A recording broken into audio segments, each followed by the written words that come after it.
What's going on, everybody? Welcome back. I know it. Let's just say, I think a hot minute is pretty much an under fucking statement. Dude, it's because every single weekend we plan to do the podcast. It's like crap. A pay-per-view is on, or crap. The UFC is doing a show, or crap. This crap, like something comes up. But it's nice to be back. We are 10 away from 100 episodes, y'all. Which is kind of crazy because a good majority of them are freaking here. A good majority of them are here. Like the first few episodes are on Anchor, but don't watch those. Those don't count. Yeah, it was they're bad episodes. So before we get, they count, but they're bad. So avoid those at all costs. Cringe isn't. Let's just say cringe is not. It takes cringe to a whole new understatement, for lack of a better term. Yeah. So before we get into it, we're going to do something new because obviously, if you guys have seen the episodes in recent past, we also did get the rest of our team. So either myself or Tyler kind of fucked with each other because obviously this dumbass. We tried to find the most obscure thing, but this dude threw a fastball at me and you so swung and missed. I whiffed on a fastball. How the fuck did that happen? And he gave me Mr. Kennedy, and he literally was talking. He literally just said like the beginning lyrics to the song, which is like as Mr. Kennedy is just coming out. Yeah, like basically think about it. I was trying to get this man the most obvious thing, and he's still going to get that right. And the funny thing is, I think the autograph of Mr. Kennedy, I was thinking about that and thinking about that time. I think the Mr. Kennedy autograph was kind of a joke, in a way, to pick on me about that. Yeah, and I knew it. But at the same time, too, it was a way to because when I originally told him about when Mr. Anderson was coming to Philly for I got pissed. But I made it up to him. Yep. And got this man his autograph. So you're probably wondering, what's the ending segment going to be? We're gonna do a pro wrestling version of Guess Who.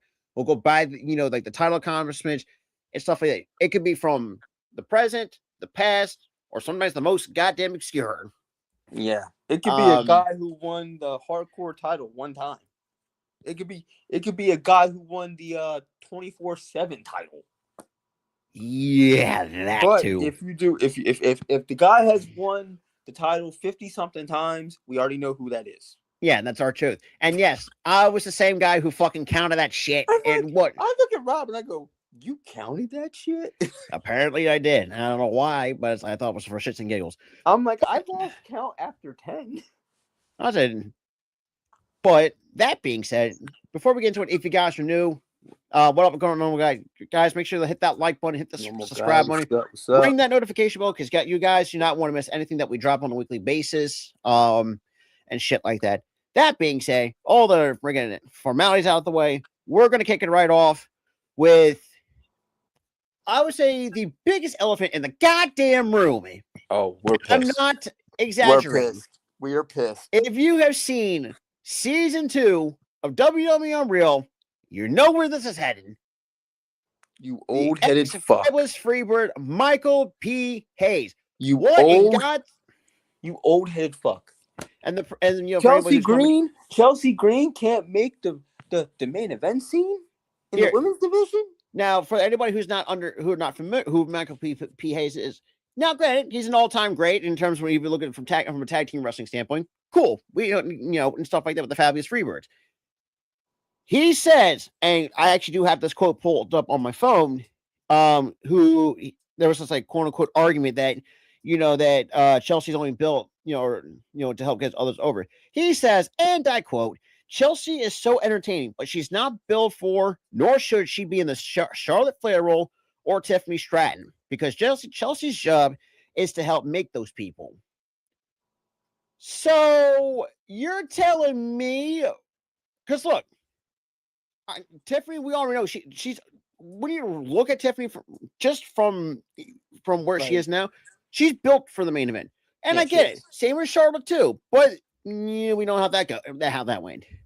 What you're telling me, and Tyler, and the rest of the internet, or the rest of the diehard fan base. So you're telling me you're kind of discrediting what Chelsea Green can do? Yeah. It's It's clearly like, he knows, like he doesn't have never seen because I'll make this a perfect example.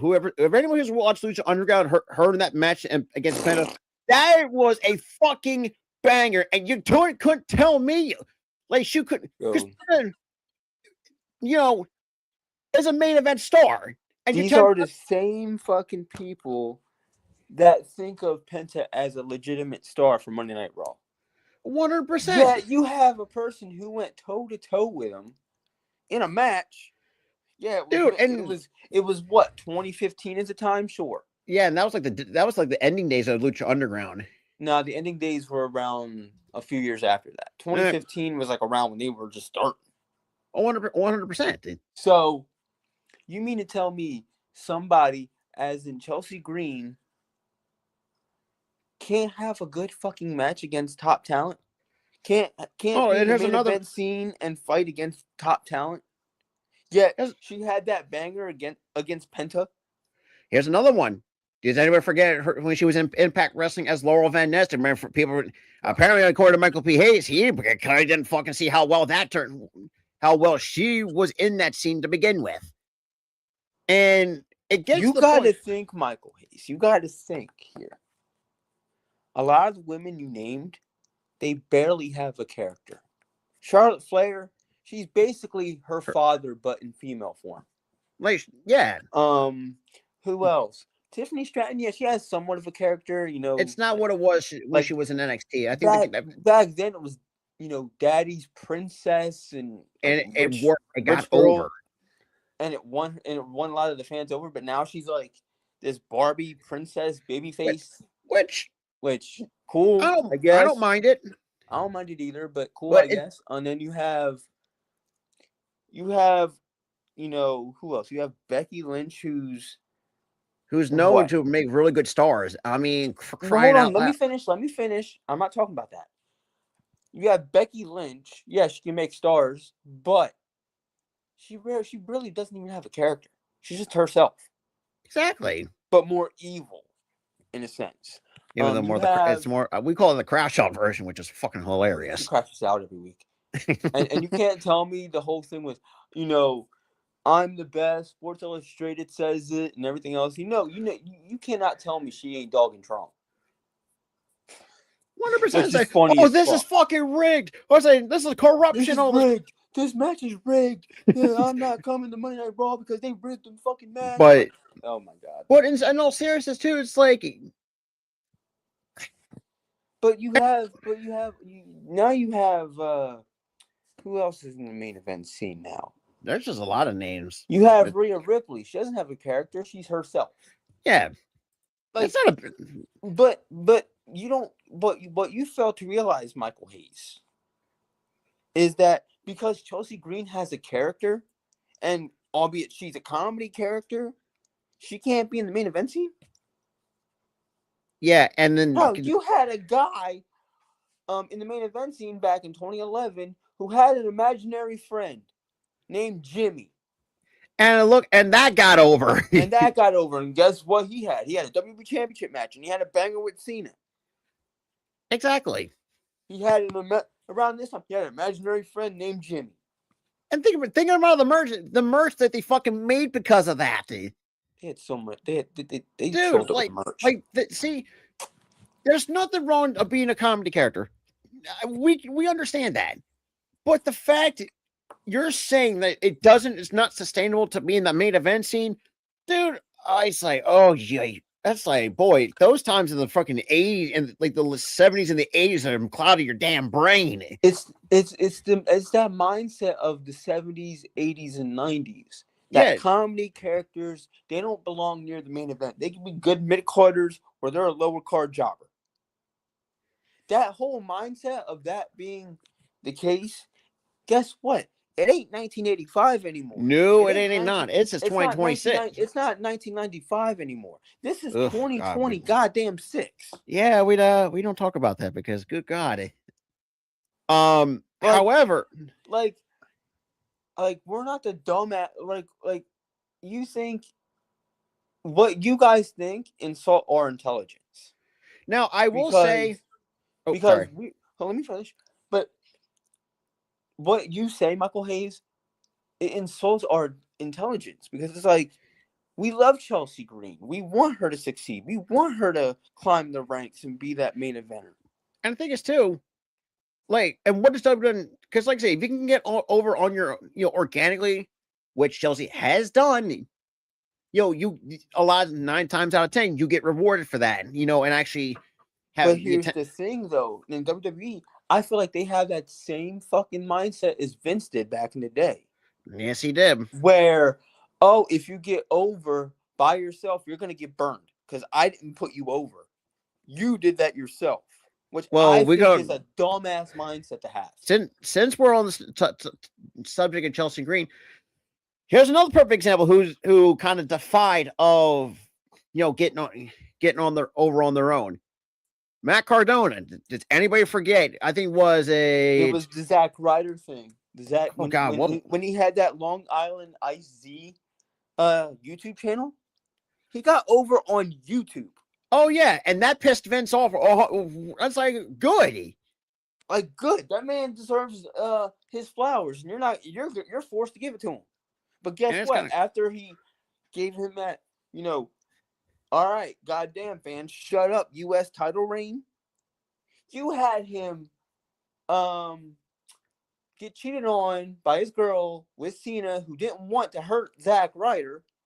Yeah, which was kind of stupid in hindsight. And then you had him in a different storyline, which he was just like a side character in the storyline in the Cena-Kane feud. Have Kane push him off the fucking stage when he was fucking injured in a wheelchair. And then there goes his push after. And then at Mania, the same year, Eve Torres kicked him in the balls.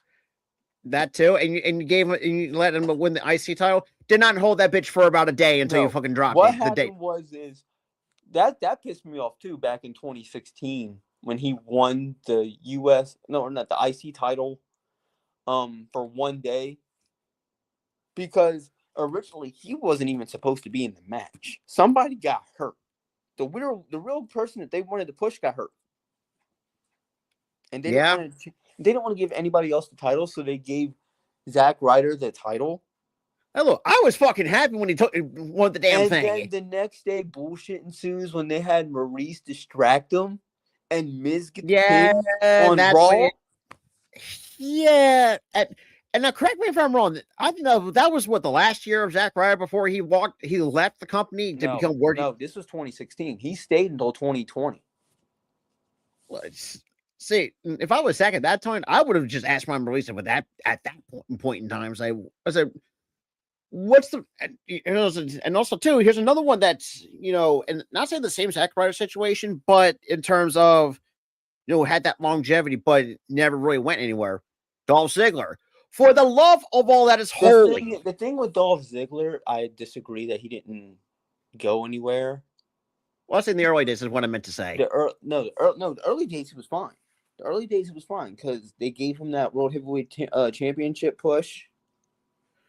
But, I think towards the back end of his run, that's where it started to fizzle. And that's you got not just myself, not Tyler. You got the people who were supporters of Dolph Ziggler pissed off. And the fact he cut I feel like the promo he cut in the Miz IC title feud, where he said, you can give and give and give and give, and you don't get shit back. I was like, that was a real fucking promo. That was Nick Nemeth. That couldn't have been scripted, because that's how I feel like he actually felt and how the fans felt about. Yeah, he got disrespected.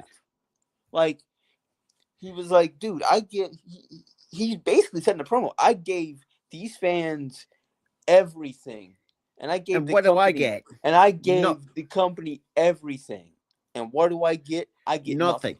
And the funny thing is, too, it's like, this was not the Dolph Ziggler coming out. This was Nick Nemeth coming out. You're sending me bear shit, dude. I'm streaming right now, bud.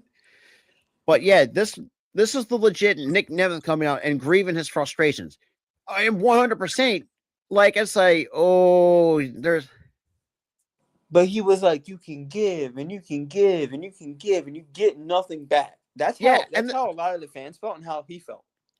because the dude has been through so fucking much. I mean, he's been through some crappy gimmicks. I mean, Original yeah. JD from NYIWC. Dude, I don't like JD. JD can go fuck Well, what's himself. going on, Isaiah? I'm Appreciate you sorry. coming by. JD can go fuck himself. But in all seriousness, though, it's like, no, I'm actually happy what freaking Nick's doing nowadays because, like, dude can still put on bangers and matches. What I think was he, what, 40, 41? I can't remember exactly what his age is. He just had a fucking banger of a match with a goddamn YouTuber. And you're telling me, and like I can see what, and I think he also talked to Chris Van Vliet at one point and said, yeah, it's like, he said, no, I had to get out. He legit said I had to get out of there so I can actually prove, show my worth elsewhere. I was like, oh, yeah. At the time, it's like, you know what? I do not blame him. It's the same way in the real life, in the real world. You got to know your worth. And clearly, what WWE didn't saw was just like, oh, he's a mid carder, he's an enhancement talent, because wrestlers nowadays hate the term jobber because that we don't know how that goes. But besides that, it really did upset me of how WWE treated Dolph Ziggler towards the end. Like, I felt so goddamn bad. Dude, I felt bad too because I'm like, what happened? Because like in 2000, I think it was like 2009. That was his first World Heavyweight title reign. It was pretty good. Or no, it was 2011. 2011. It was good. And then his whole thing with Vicky, that was really good. Like I said, he's been like he's been on the tippy top before. Exactly. And he's killed it in that role before. So why don't you keep him in the main event scene? He's one of your stars. But no, let's pull him down to the mid card scene, and then towards the end of his career or end of his WWE run, let's pull him down to enhancement talent. To guys like Drew McIntyre. Like, no. And like I said, go back to that promo. Like, that's all that culmination of that frustration. He just think about it's like how in 2014 because Punk left in 2014. But think of the Punk pipe bomb. That was freaking Nick. That was Dolph Ziggler's his own version of his own pipe bomb. Speaking of how he felt, and just had that freaking what's the word I'm looking for? Like his he had to air his grievances. Grievances, thank you. Yeah. I couldn't fucking think of it. Nah, that's all right. I got you. It's like, yeah, like I said, see, this old school mentality of and this also applies to another individual who I still love, but at the same time as a writer, doesn't know who is absolutely fucking clueless. Anybody want to take a guess? Oh, you didn't know? Yeah. Fucking Road Dogg. Yeah. And this also ties into Chelsea bullshit. Not because of Chelsea, because Triple H, as Road Dogg, if we put the belt back on Chelsea green, who is she going? What's next for her? Oh, and what does Road Dogg say? Oh, no. I was like, oh, you fucking bald fuck. You fucking brainless fucking idiot. You don't know what you're going to do if you put the belt. That's why the whole fucking Julia thing went all. The Julia win was all convoluted and messy, the way her reign started. 100%. And now they don't know what the fuck to do with Julia. It's like, oh, Jesus Christ. It's like, someone said this too. It's like, they can't, I don't think, somebody I must have followed on TikTok. This person says, like, yeah, they just can never get out of their own goddamn way. And that is absolutely fucking true. Because and I understand people were like, oh, but it's TKO booking shows. No, it's not. It's because Triple H still fucking has the doofuses that Vince had on the writing team. Well, first of all, Bruce Perry should have been Road Dogg is still there. Bruce is still there. Fucking brainless Michael Hayes is still there. Yes, Hayes is still there. It's like I said, I mean, look. And look, I love Triple H, but a lot of times he is just fucking clueless. And that pains me to say. The one episode of Unreal that pissed me off was when LA Knight reportedly fucked up in the Money in the Bank ladder match. Oh, that also got people talking too. Fuck up. he said he basically just did something that he defied, the company's order to do the boo yeah on the top of the day. But here's what they failed to realize. They do that every fucking ladder match. Oh, but the drama. You don't know who's gonna. We all know who's It's gonna like take the fall.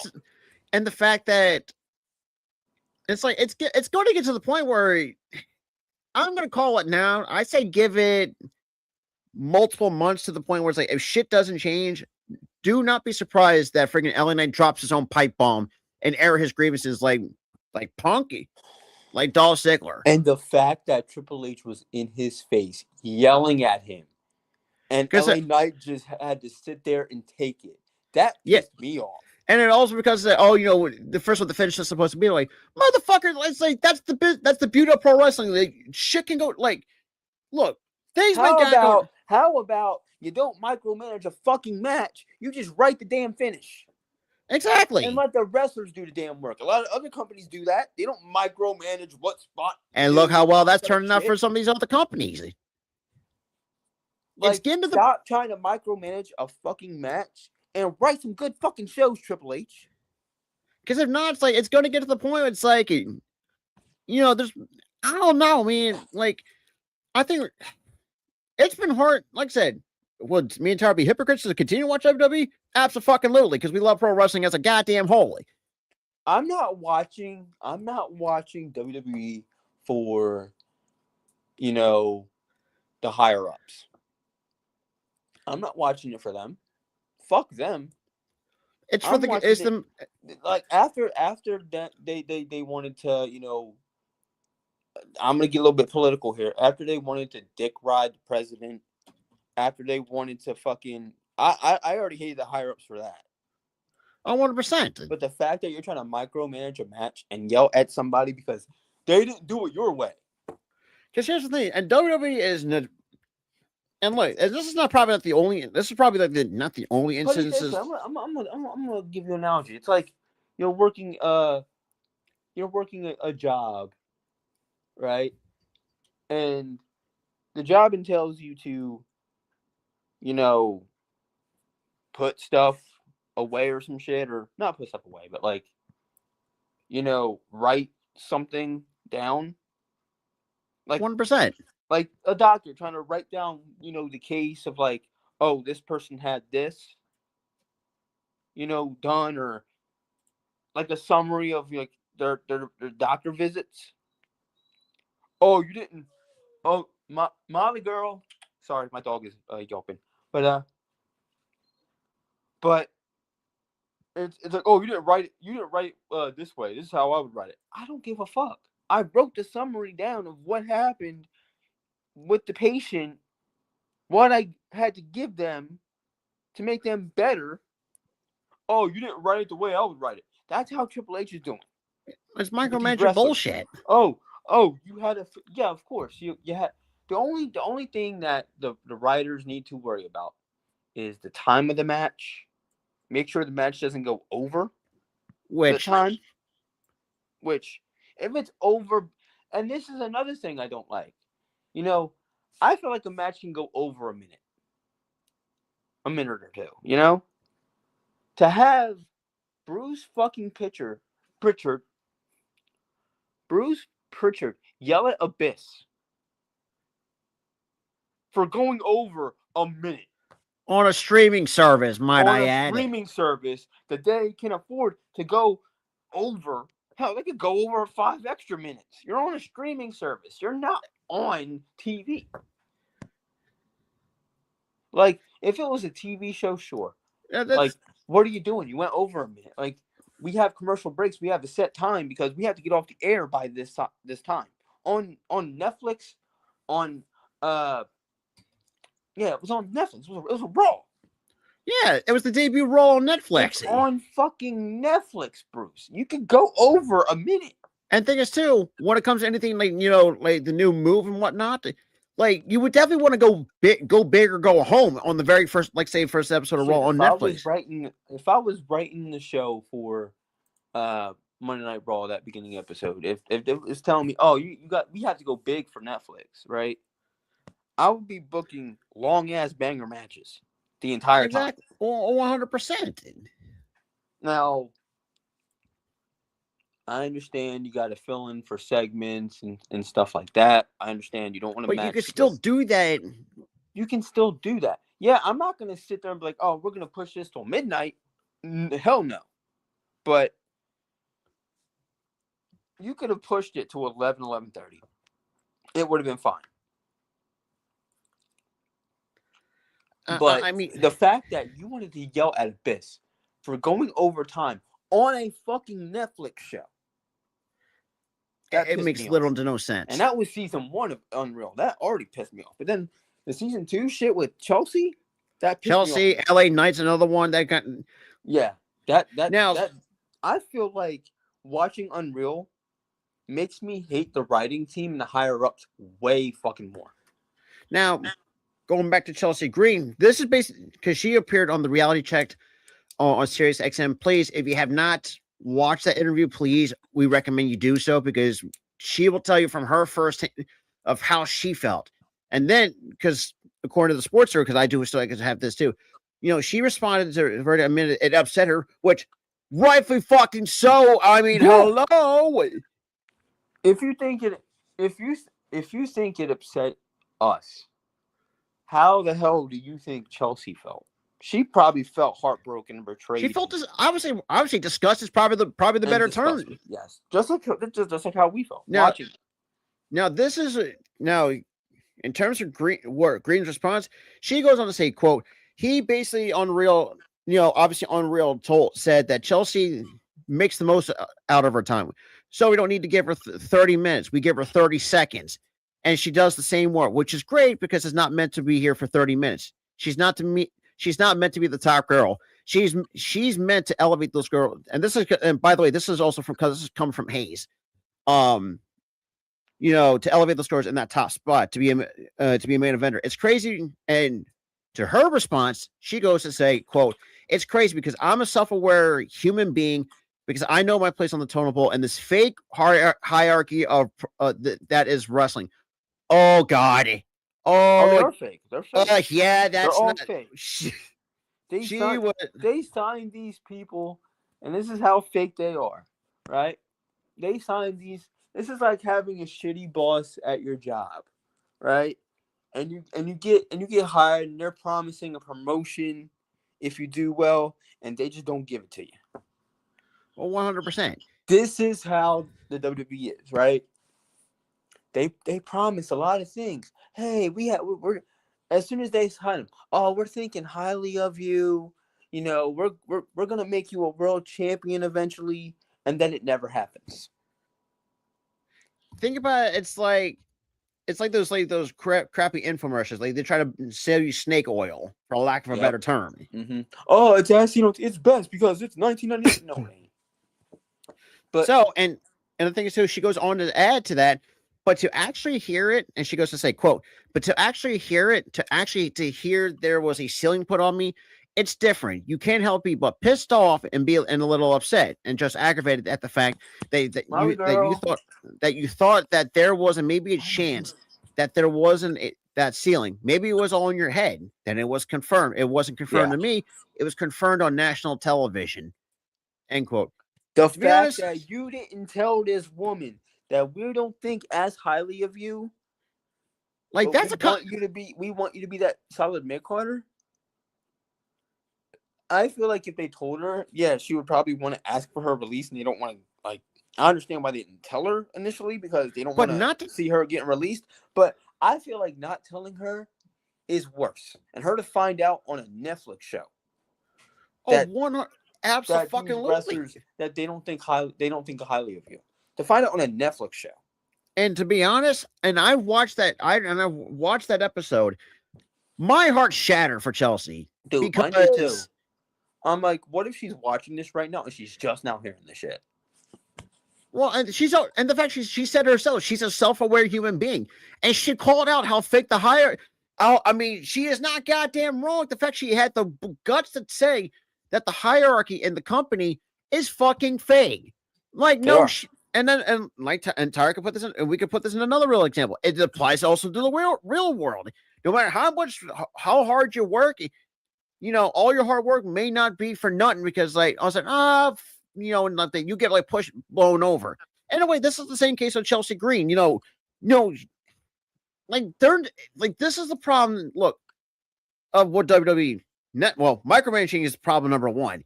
It's problem number two is not exploring of what these individuals can do. Like Chelsea Here's Green, there is more to her than meets the eye. If you go back to what she was, in Impact, in Lucha Underground, or somewhere in the indie scene, like for the love of God, like she can go.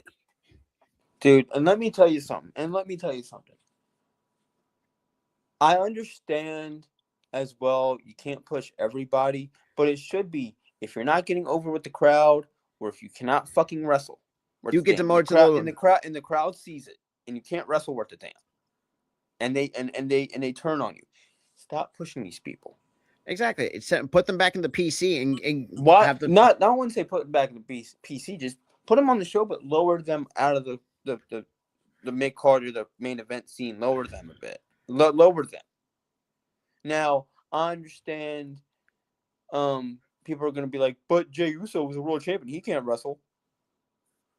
What do you think happened? People saw that he couldn't put on good matches as the world champion. They pushed him back down to the tag team with his brother because of that. And the thing is too, that's what they should do. If they have a match and they can't wrestle, and they can't get over, push them down the card. The ones that deserve it, push them up. It's not that fucking hard. It's not. Yeah, exactly. I don't give a damn if you're a comedy wrestler or not. If you're getting over, whether you have a comedy gimmick or not, you're getting pushed up the card. And the funny, I'm gonna say it's like it makes little to no sense, even in the real world. Like it makes you question. And if I'm like Chelsea Green, I'm pretty much sitting there thinking to myself, why am I even here? Why do I even want to bother coming back? That's another thing. I can imagine the amount of self-doubt she's had. I think in the back of her mind nowadays, after seeing that Unreal episode, for herself, she found out on a Netflix show, but not from her bosses, that like to her face. That's fucking scummy to me. For one, it's scummy. I feel like, and number two, it's fucking dumb. But here's my thing: the fact that you didn't tell her to her face that you have a ceiling, that you're just not breaking through, but we still want you around. We want to utilize you in some capacity, like in the mid card. That would have been fine. But the fact that she had to show that she had to see and hear about this on a Netflix show is scummy, and I hate it. And pretty much But I feel like in the back of my mind, she is thinking, why the fuck did I come back? Because remember, this is not the first time she got treated like crap. This is like dude. Yeah. I honestly think, her second run's a bit better because, her first run, Vince was worse. Vince was worse because she got called up to SmackDown. Oh yeah, and then she immediately in a match breaks her arm. Do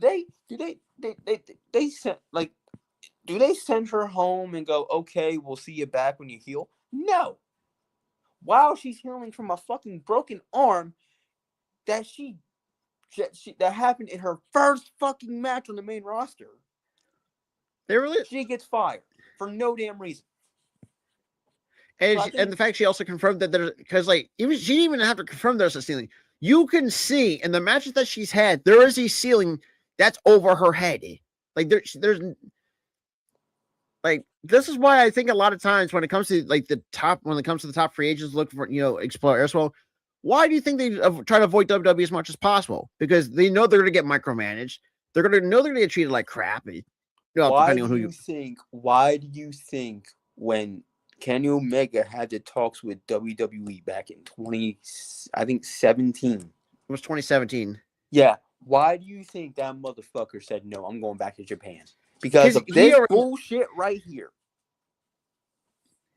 Because Yeah, mind you, this was when still Vince was still around. He knew. Hold on, he knew for a fact he was probably going to have a ceiling artificially put over him. He was probably going to be stuck in the mid card, or stuck as enhancement talent, and also too a great wrestler in Kurt Hawkins. What are we going to do with Kurt Hawkins? Oh, I know what we're going to do. We're going to give him a 200 match losing streak. Yeah, and somehow whoever now I don't know who pulled the trigger on him and Zack Ryder finally getting their first win. It was Vince. It was Vince. It was in the form of a shut up. We're booking him well now. Damn it! And then after a while, they lost the titles after a month. And I think that's when Brian Myers actually left. After that, fucking Brian Myers said, "Nah, I'm leaving." And look what he's doing in TNA. Way better. Way fucking better. It's like he's in a great heel tag team in the system. He's having good matches. It's like he's winning some of them or most of them. It's like you couldn't tell me you couldn't do. You couldn't do anything with this dude. Oh my god! Like you had him come out looking like a goddamn marching band leader with a fucking marching band leader stick. Yeah. And then you have him lose 200 matches in a row. Yes, he lost that many matches. Until they broke it at World Wrestling. Comedy gag that he can't win a match. Yeah, and they finally did, and they finally get. Of them. Yeah, wasn't it WrestleMania that they finally snapped the streak? Yeah, he was 200. He was 1-200 after that. And ever since then, it's like and then he lost the match. I think they lost like a month later at Backlash, and then he left. At the time, it's like, you know what? I don't blame him. Like, I don't blame him either, because, dude, what was that fucking booking? And also, guess what? Losing 200 matches ain't funny to us. We weren't laughing. No, like this, like you're playing with a guy's lively who's put his time and effort into this business, who's laid his body on the line, not just for to get noticed, but for our goddamn entertainment. And to really be that much of a piece of shit, for lack of a better term, you can definitely tell the difference. And also, I know this is a different situation. I mean, with Dana Brooke, we all know, like, Dana, I understand why they got rid of Dana. I understand. Who is now Ash by Elegance, if you don't know. The reason why they got rid of her, because before she actually got good in the ring.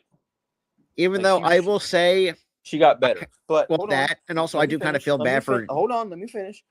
But this was like like she did get a bit better at the ring, because the reason why WWE got rid of her, because she couldn't wrestle worth a damn back then. Now, which is true, because it's like, and also too, let's face it, this whole flex your arm for little girls, that wasn't gonna work.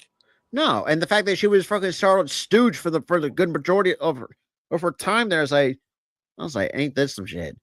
But I understand why she was a manager. They morphed her into being a manager, with Titus Worldwide, which honestly, after the slide, it got over.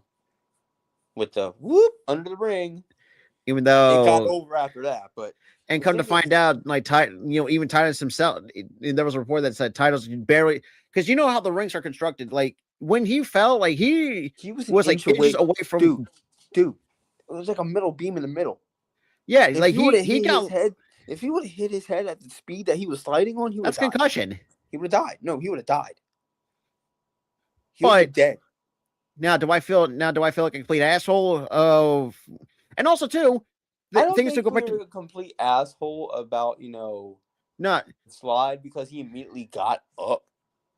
No, I was going to say this too. I will admit, I still feel like an asshole, when it came to Dana Brooke, because now we're seeing, because like this is who she came, and the thing is too, and this is also credit to on this too. But here's the thing. I understand you feel like an asshole for it, but you really shouldn't, because again, the reason why WWE let her go was because she couldn't wrestle. But you have to really respect her. Like, you have to really respect Ash, because 100%. She got better. She And the decided. thing is too, She said, "You know what? I understand why WWE let me go. I couldn't wrestle. Let me get better. Let me work on character work." Which she, dude, kills it. and thing is too, Molly, it's okay. and He's then she's finally got a outside. character she can call her own. Because remember, she Like didn't. she They never has. give her a fucking gimmick. Dude, they didn't give her a gimmick. Oh, flex your arm. That's the gimmick. Let's say, not exactly, but No, it's not a gimmick at all. and the thing is That's too, stupid. like she may not be the best on the mic, but she don't really doesn't need to be. You got the concierge who can speak for them. Who is But on? can I tell you something? Hey, shoot. In this Ash character, she's honestly getting better on the mic. Yeah, that is also Getting true too. better on the mic. The character work is way better than what she was in WWE. Again, she's worked on these things. Because like I said, that's the beauty of the pro wrestling business. Yeah, you mean because like there's a lot of, and I think Jack Vaughn, who don't know who the veteran Jack Vaughn is, they've got watch OVW. Slap the leg. But he says it better. He knows it better than anybody. You know, it's like I said, because and even did what's going on, Anthony? Appreciate some new guys, but like I was saying, even when you have some of the vets, it's like, look, the pro wrestling business. Yes, we all know how cutthroat it can be. It's we have a lot of wrestlers who talked about it. It's like, yeah, this is not an easy business to get into. However, dude, Sean's told us. Our girl Sammy Chaos has told us. Even though I would say she's more than. I mean, but at the same time too, like even in this business, yeah. To me and Tyler, like, thank you, my man, thank you for appreciate subscribing, that. buddy. Look, do we like I take it from because like me and Tyler, we're just fans of it. We don't know how this shit freaking works behind the scenes. It's like we got zero fucking knowledge.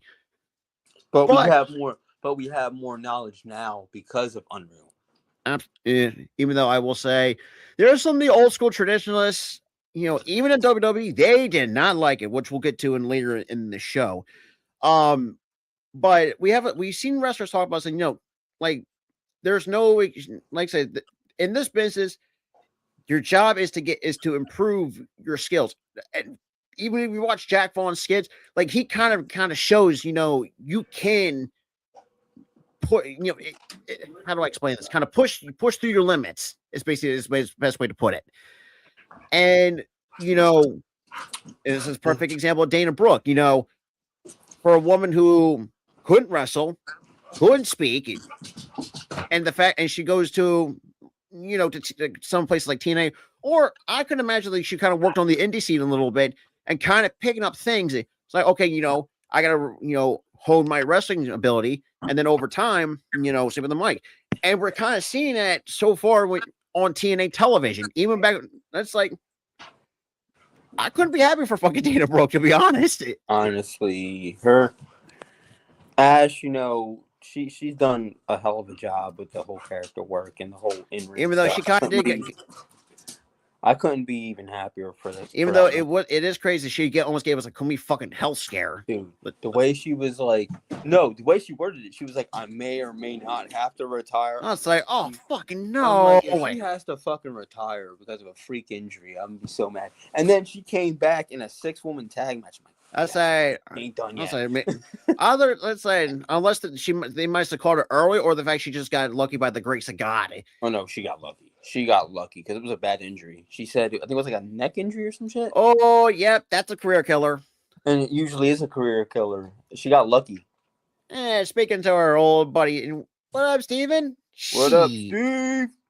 But seeing what Dana Brooke or Ash by Elegance, what she's doing now, and the fact she's got to get, let's be real. Oh, you know what that kind of does? Like I said, you know, and the fact that the way we could describe the Elegance brand, how would you describe like a fashion brand? It's basically what I put like a. It's like an arrogant, look at me, I'm gorgeous type of thing. Think about, oh God, I know this is a bad comparison, but think of the Maximum Male. Oh God, I'm not going to fucking say this. It's basically the Maximum Male models, but perfected it to it. But it's these women who are like, oh, I'm gorgeous, and you know, look at me, I look good, I have like a full face of fucking makeup and shit. And then they And have this like now they have this like male member who's yeah, like he is a pain in the ass. That's basically that pain in the ass. I'm saying. Oh, look at me, I have abs. It's like I was like, what are we doing here? Because like I said, they don't like I said, they were here's the way. I look at this group as like they were fine with Ash, Heather. Who else? There's another woman in there too. I can't think of her fucking name at the moment. It's Ash, Heather, and M. You just call her M. M. And you got the personal concierge. You should have been fine with those four. But bringing in I'm going to be honest. Mr. Elegance to me. I feel like bringing in a guy to that thing is like,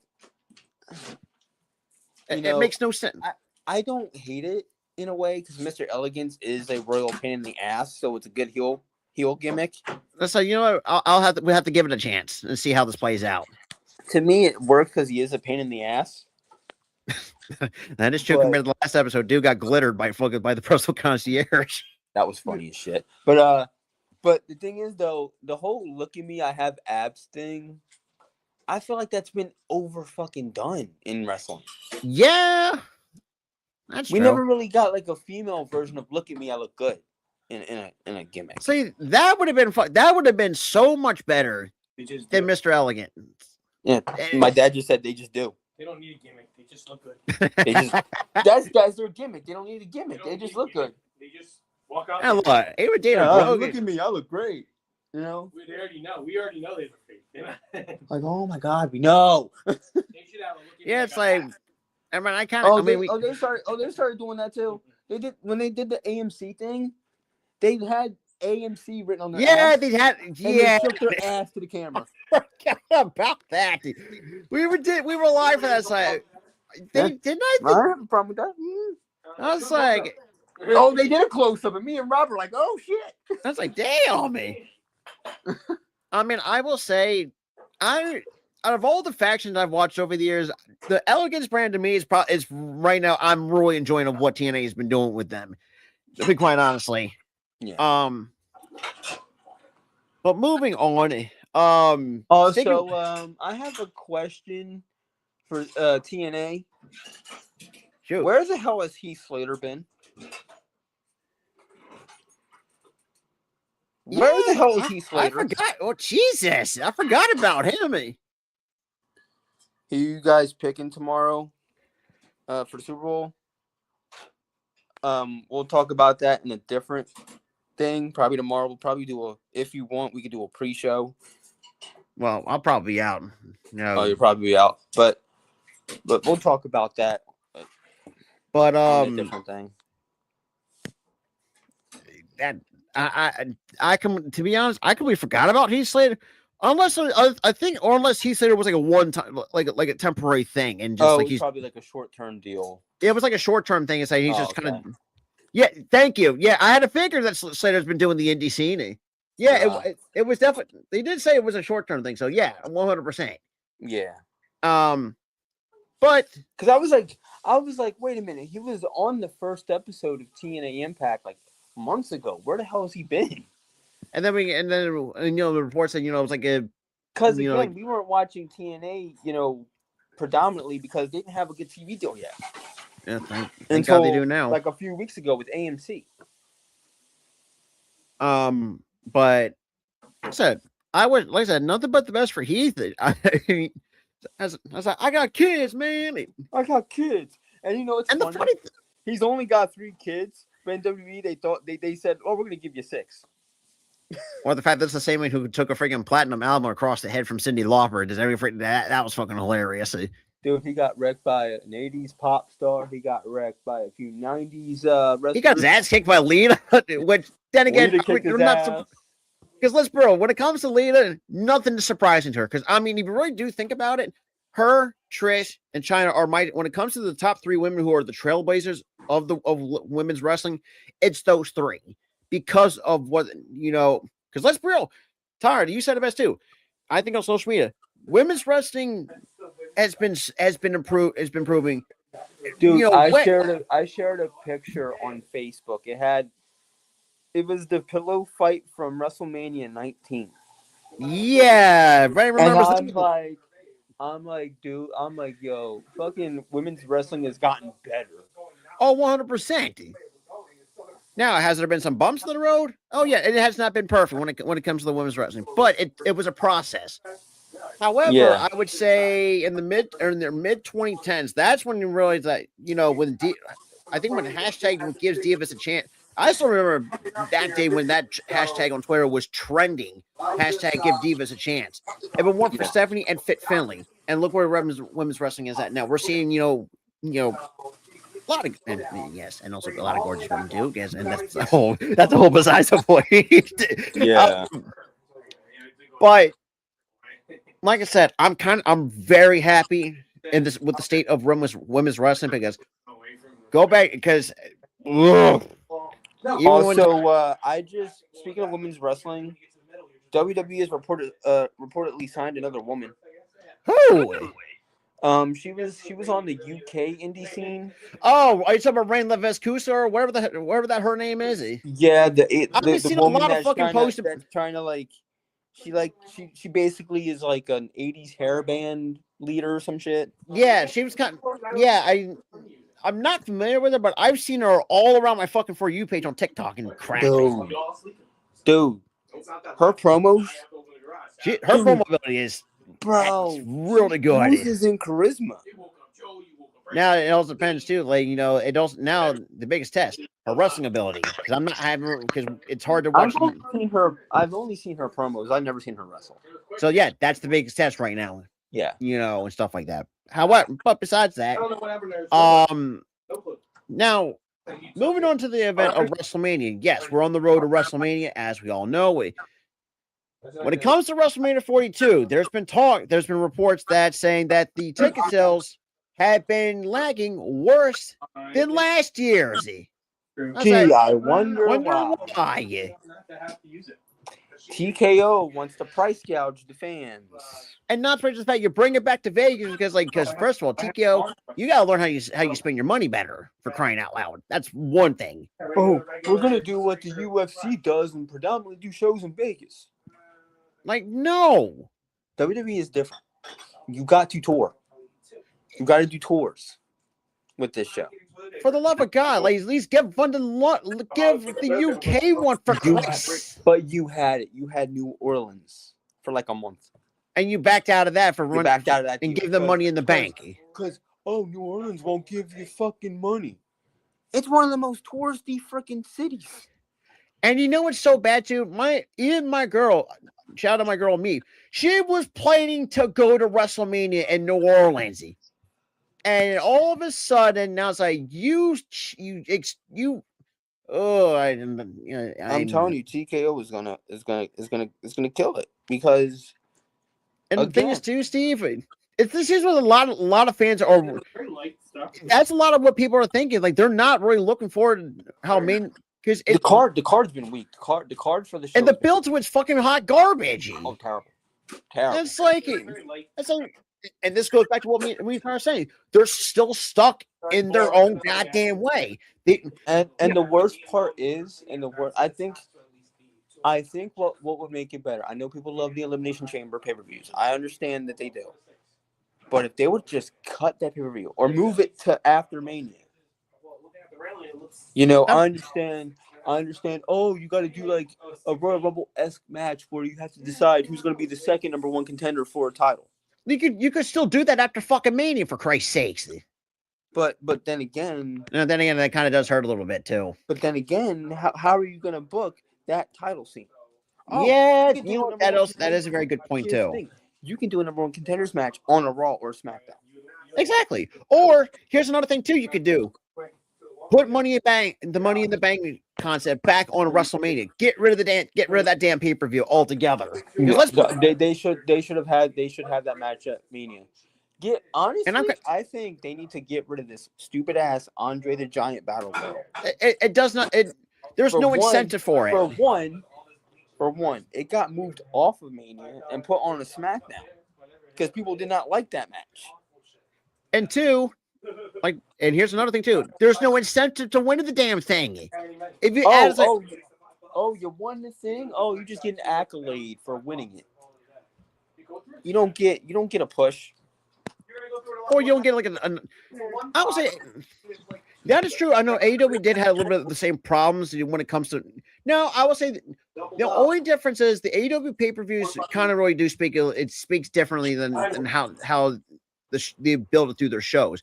WWE, on the hand, they just throw it at the wall and see what it sticks. Now, the only one time where a pay-per-view has had a poor build, but the show was really good, Backlash Puerto Rico it's the perfect example of a show that was, well, it was lit for one because let's be goddamn real. Puerto Rico knows what they do. That crowd in Puerto Rico, dude, they fucking killed it that night. Even though the build to the show, if you have not watched terrible. the build, the show itself, that's a fucking different story. It didn't even feel like a fucking wrestling show. It felt like a damn party. I mean, well, they also had Bad Bunny too, because let's be real, I still think, I don't know, this tune, I know him and Damian Priest, not gonna lie. I remember when Bad Bunny hit that Canadian Destroyer on John Morrison at Mania, and I shouted. I was like, holy shit! I was like, there is no way that WWE allowed him to pull a Canadian. Because let's be real. I'm like, dude, you're a musician. You probably tour a lot. How the fuck did you find time to train? How did you get good? I mean, it's got to realize too. Like some of these musicians, even when they're not touring, they got a lot of time on their hands. And knowing how bad, well, then again, knowing how popular Bad Bunny is, it's like, yeah, just very, very rare days off from him. Besides that, dude, he for sure was in the fucking ring training. How were you that good? I'm going to call it too. I think he's going to have if he does get into the pro wrestling business, I think he's going to wind up way much better than Logan Paul. I'm putting that right there on my on this, put it on record. He said it. He said it when he reviewed his whole run in company. He is the best celebrity wrestler of all time. That is true. Even though, I was thinking about that. Now I think about it, yeah, it makes a lot of sense. Because I mean, out of the celebrity, dude, I think it's the three wrestlers that I thought did well. I hate to put Logan Paul on this list, but he's 3 on that list. Number 2, I'll give to Bad Bunny, but Pat McAfee shocked me too. Yeah, NXT when he do the freaking moonsault off the top of the cage on NXT. A brick. It was during fucking War Games. I was like, hold on, I have to let the dog back in. No, well, like Tyler said, dude, fix the shit, bro. Wait, no, I'll just leave it. I got it. So while Tyler steps aside, but yeah, like Tyler said, if we just go back to that War Games match with Pat McAfee had still had I think it was the Undisputed Era or wherever it was the Undisputed Era at the time. But you could definitely tell there's celebrities who love the business. I mean, to which I disagree. It's not making everything too political. You know who's making it too political? Kid fucking Rock is. Oh yeah, that PDF file. He's making it too goddamn moving on. This was interesting when I actually, not just when I found, but I actually kind of watched it through our social media. AEW and the NFL have announced they're going to do a collaboration of lucha masks. The mask. I want Eagles mask so bad. But I want it so bad, but they're probably gonna price gouge like a motherfucker because they have to pay. But then again, knowing AEW, AEW isn't that stupid to price. Dude, they gotta pay all 32 teams. They gotta price gouge. True, but you can do it because, like I said, obviously, probably the only one I know that's gonna be cheap is probably Jacksonville because who owns Jacksonville? Who owns the Jaguars? The Cons. But then again, AEW has not been that. Even like I said, I know they did some. Like I said, if AEW becomes fair with their pricing, I feel like they will because they have a boatload of fucking cash between AEW and owning the Jaguars. So out of the way, you got like millions coming through. So I mean, like dude, here's and the fact that a lot of fans in the States love the NFL. I mean, it's a lot of money anyway. It's American, outside of baseball, which is another American tradition. But baseball it's gotten to the point where they're lagging behind the NFL. Not gonna lie, because how slow it is compared to the NFL, as what fans say. Honestly, that's more the NBA's kind of falling behind. Funny WWE doesn't have a Jaguars. That is hilarious. Yeah, that is true. But they did rib us. They ribbed my team because they were Yeah, in Philly. They showed Lincoln Financial Field and they put Seahawks versus Patriots. I'm like, you motherfuckers. and but at the same time too, I can see in one of the shows that we do, I can see Tyler just rocking the Eagles lucha mask on. Dude, I will do I'm calling it right now. You have that, if you buy that mask, if it isn't, because I know you like to buy shit for me and ship it. Yeah, but So, no one is. if you ever had the money and you actually fucked around and bought one and shipped it to me on the stream, I'm wearing it. Not to mention too, it's dude, gonna be it's probably one. be like goddamn Excalibur and wear it every stream. 100%.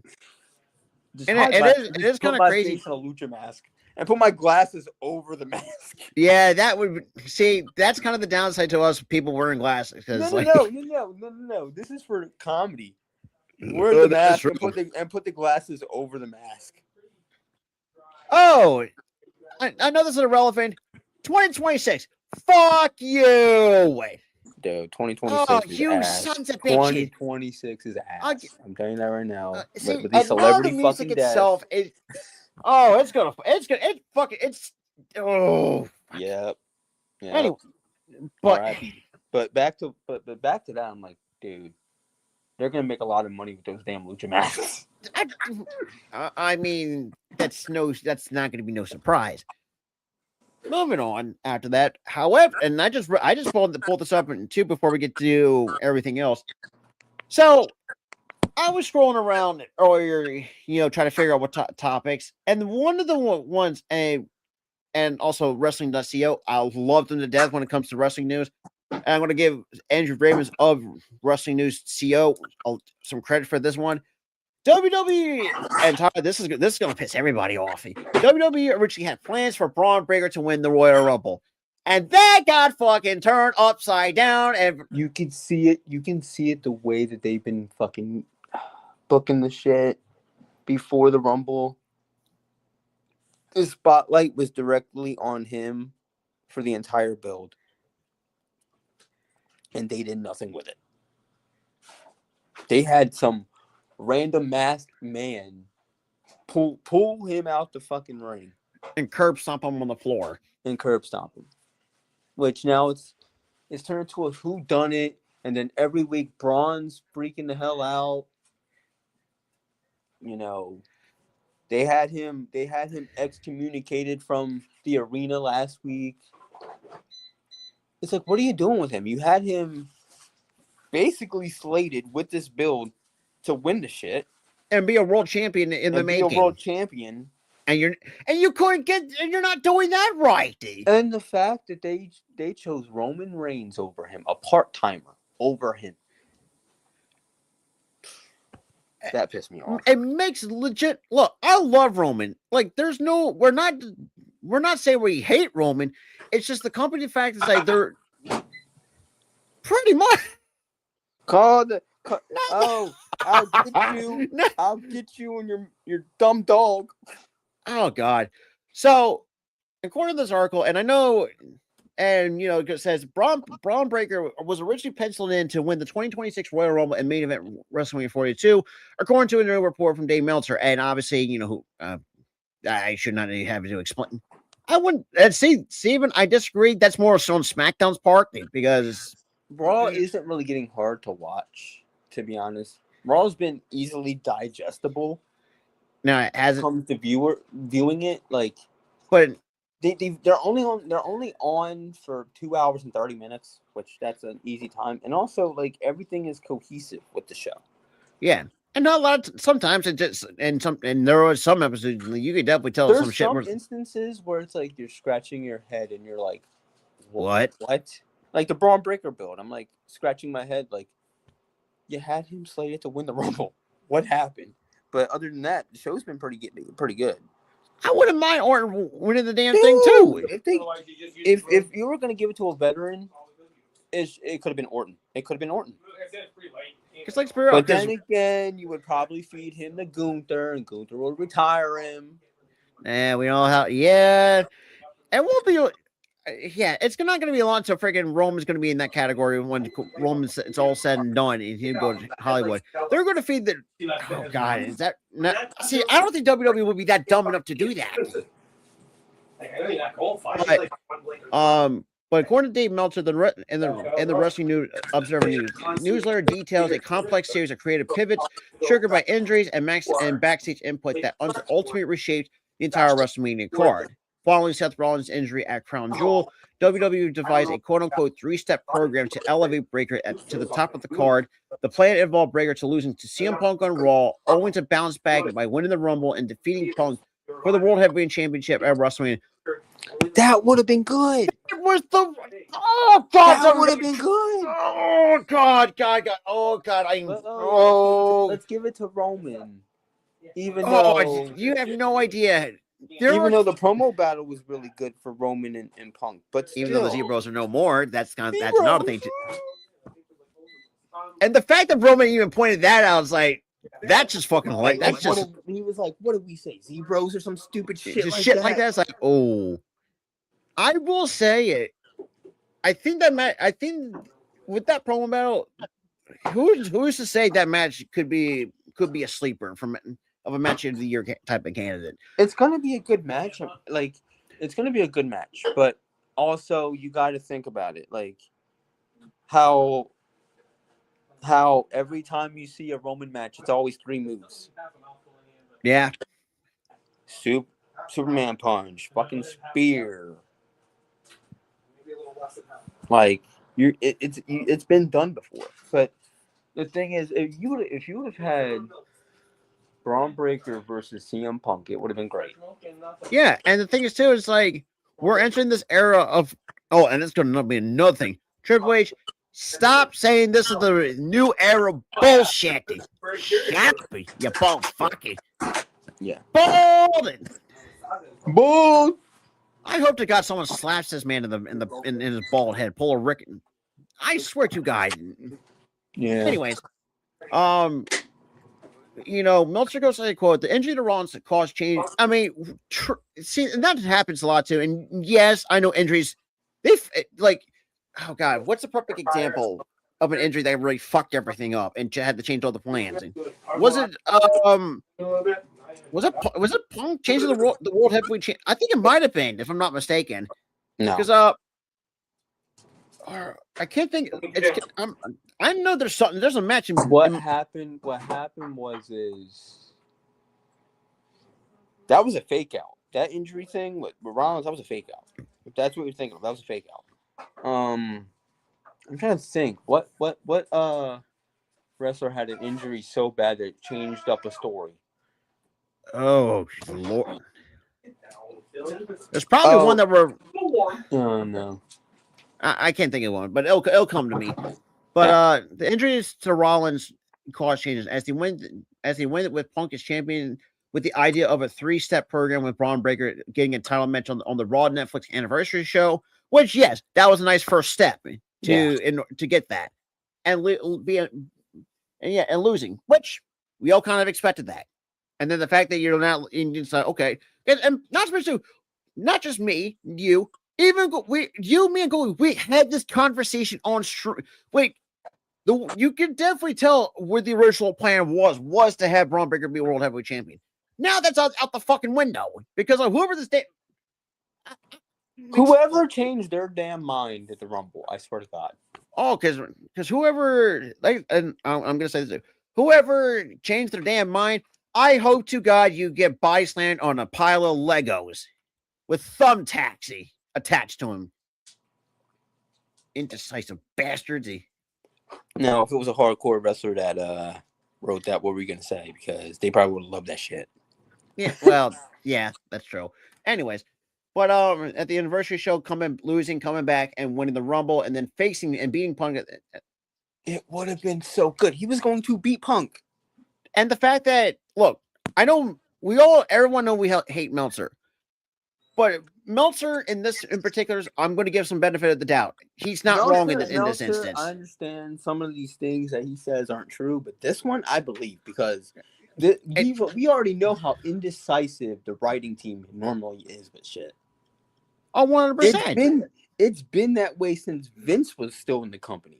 I'm sorry. I'm thinking to myself like man, this feels like a Vince fucking night. Because there were shows, back in the day in the Vince era.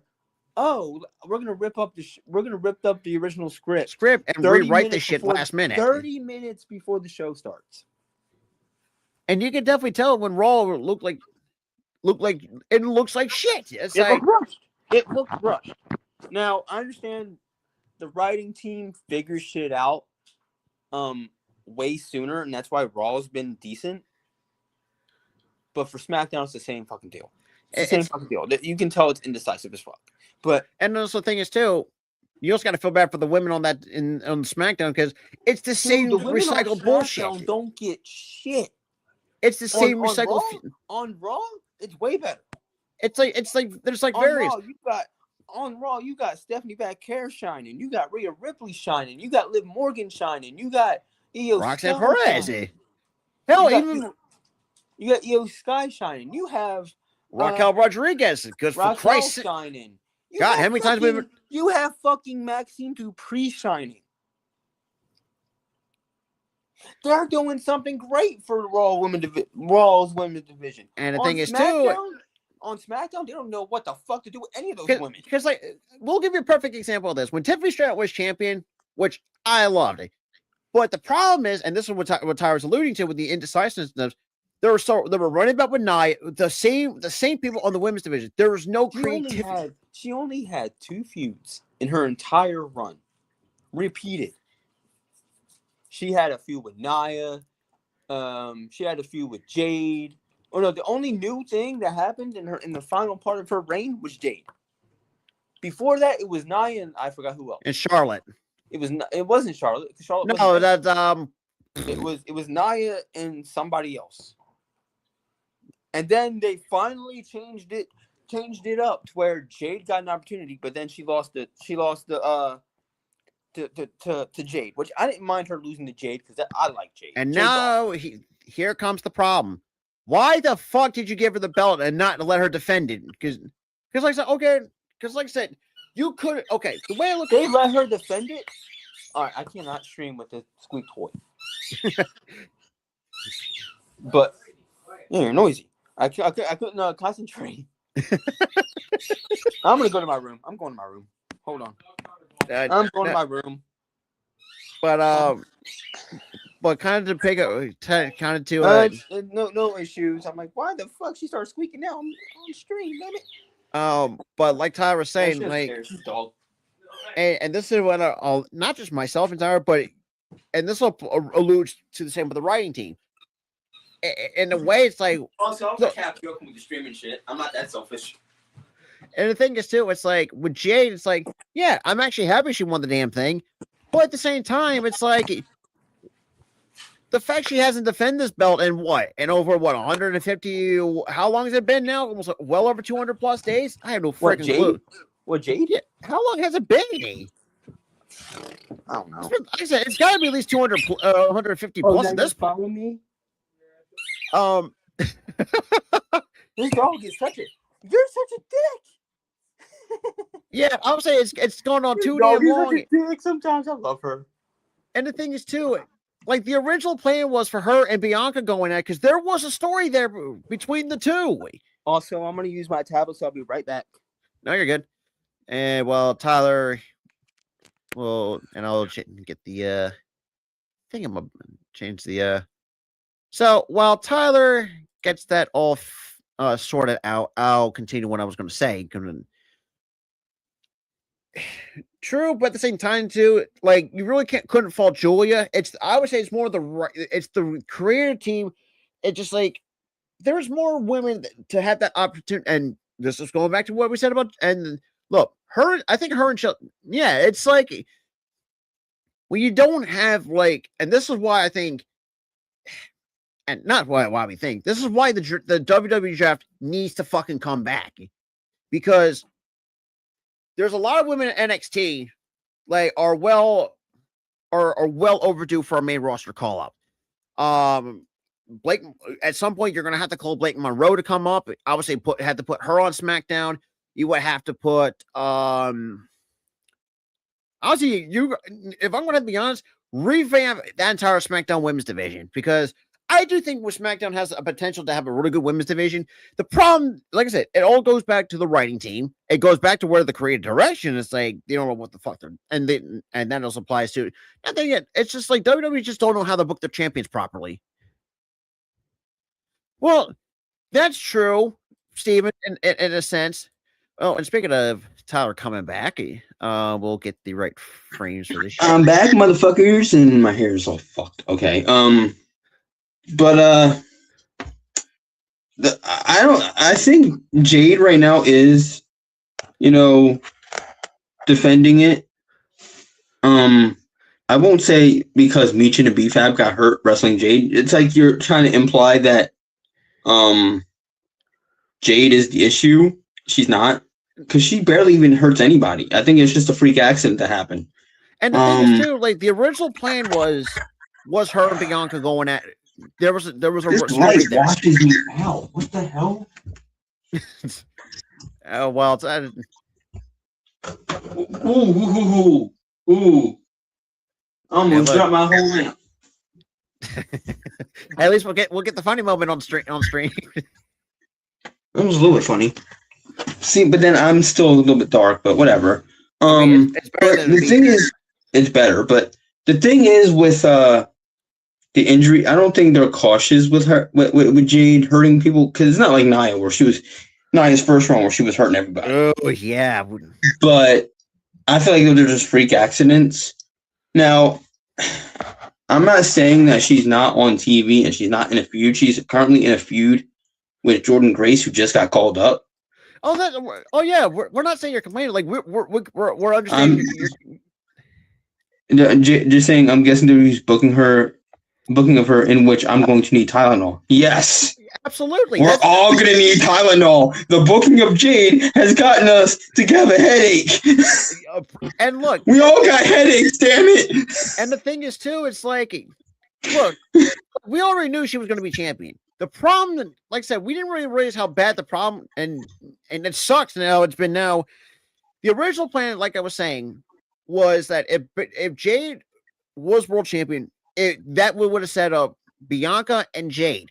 Now, the story was, obviously, if anybody's not paying attention enough, how did that story? Oh, when Jade got taken out, and the thing, I feel like they did, work with that, because they did do a feud with that, which ended up being, a pretty good and short feud. But we were supposed to get a continuation of it. Until Bianca got hurt. With Bianca versus Naomi. But then freaking Bianca's goddamn knuckle decided to rupture. Healed it. Still hasn't fucking healed. Come on, Bianca's knuckle. Come on. And then he had, and then Big Jim, and let's just Big Jim wanted to go to Pound Town on his wife. Now she's not there. And like that, we couldn't be happy for Naomi. It's like, so I mean, at some point, it's like, because we always had a feeling at some point that Naomi and Jim were going to settle, and Jim Uso would. Yeah, you knew that at some point they were going to have kids. You knew at some point. The funny thing is too, like, I don't know if it was I just picked up on this. When Naomi was still, like, she was going through like this weird period, like she was not a heel. I don't know if you could see like a tween phase, but something didn't sit right. Not saying it's a bad thing, but it's like something's not right, dude, with Naomi. And now it wasn't a tweener phase. It was she had turned face. When she announced that she was pregnant, she turned face. But she just wanted to make us laugh by yelling at I think it was Adam Pearce or Nick Aldis. No, it was Adam Pearce. She yelled at Adam Pearce, "Get out of my ring!"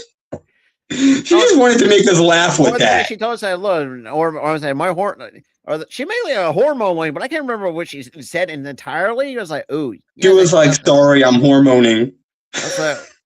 And I'm going to say this. I'm going to put this in a real. She was like, "No." She was like, "Sorry, I'm hormonal because I'm pregnant."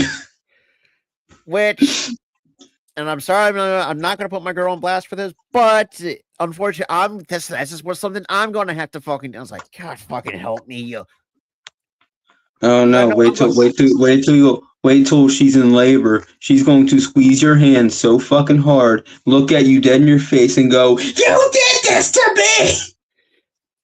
and yeah, but in reality, though, it's like at the end of the day, like I'm, like I said, I'm just waiting for that day in particular. But like I Oh. said, and from what we've seen from Naomi, and I know Naomi hasn't really posted. I don't think she's really posted on social media as much as in recently. But from what No, we did, Naomi's been focusing on having the kid and raising the kid. and we're from what we've been hearing, it's like everything's been going good. So it's like I think there's a lot of times we haven't been seeing Jimmy Uso on a consistent basis like we normally do. No, we've seen Big Jim on TV a lot. He's just tag teaming with his brother again. Yeah, he's going to be on Raw next week. Oh, so I feel like Big Jim is the one that's going to have to pay the bills until Naomi gets back, because they need money somehow. So Big Jim is taking the workload while Naomi's at home taking care of the child. Now that I see. You know what? I will give you that. Like I disagree. Jordan Grace is in a feud with the champ. I disagree. I absolutely disagree. But then she's in a feud with the champ. She's probably going to have a match with the champ at Mania. So I don't really think if she was she in the Rumble? Yeah.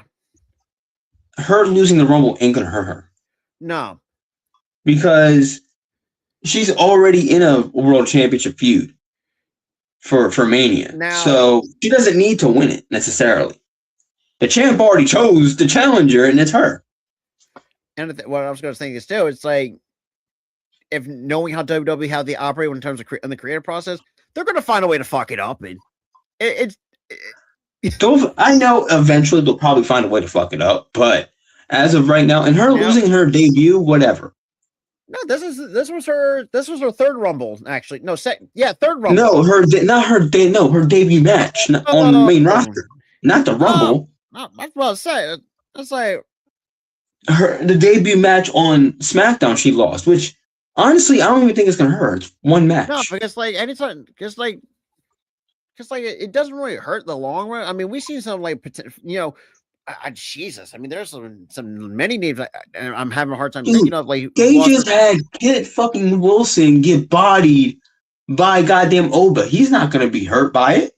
Speaking of Kit, you talk about toxic masculinity now? Wait, because holy crap! Hey, no, Rob. You know what that makes Oba Femi? Shoot, toxic. I will say it. Like I said, you gotta get credit to Ivar for who trained. Oh, jeez. Yeah, and I don't even think that's gonna hurt the Raiders, the War Raiders. I think it's too. The War Raiders at this point in this career, it's like, and if you really look at the resume of the War Raiders, what's there for them to do? They've done a lot. They're multiple time World Tag Team Champions, even though their feud with the New Day was ass. Yeah. Because that was more so a fucking ad for Clash of fucking Clans. Yeah, that was kind of awkward. That was stupid. That was fucking stupid. I think the best ad for Clash of Clans was Rhea Ripley, but that's another conversation for another day. Oh yeah, the Rhea Ripley just constantly trying to challenge Cody the entire goddamn time. I did see that they are gonna. Yeah, they're gonna be on AAA, so they're fine. They're fine. They just lost because they're gonna go to AAA. They're gonna be off. They're doing this kayfabe injury thing because AAA and WWE aren't canon. Yeah. Because you got to think of it this way. In AAA, fucking El Grande Americano, the new guy, not Chad, the new guy, Ludwig is a face. He is a face in AAA, but he's a heel on WWE programming. Not canon. So I feel like WWE is doing this. They're doing an injury thing for WWE television. Yeah, I mean, really, over the way how they're if everything goes right. But here's the thing. At least Oba can work a match for longer than 5 minutes. 100%. He's a better version of Goldberg. I think it's. I mean, goddamn. I mean, there's a perfect example. If you go back to his time in NXT, him and Javon Evans turned the fucking house down for like what, 15, 20 minutes, or whatever. Both those, dude, they did that twice in their feud. Twice. Because the first match, they worked 15 minutes of fucking glorious fucking action. And then they kind of went their separate paths and they redid the feud again. Another banger. I believe that went 30. I think the second one went 30 minutes, if I'm not mistaken. Second one went 30. Second one went 30. Yes. Oh God, that was be that hilarious. Creed's wearing a mask. Oh, that would knowing their weird asses. Yeah. I will say this, it's like we've seen some lot of breakouts. We see some a lot of improvements.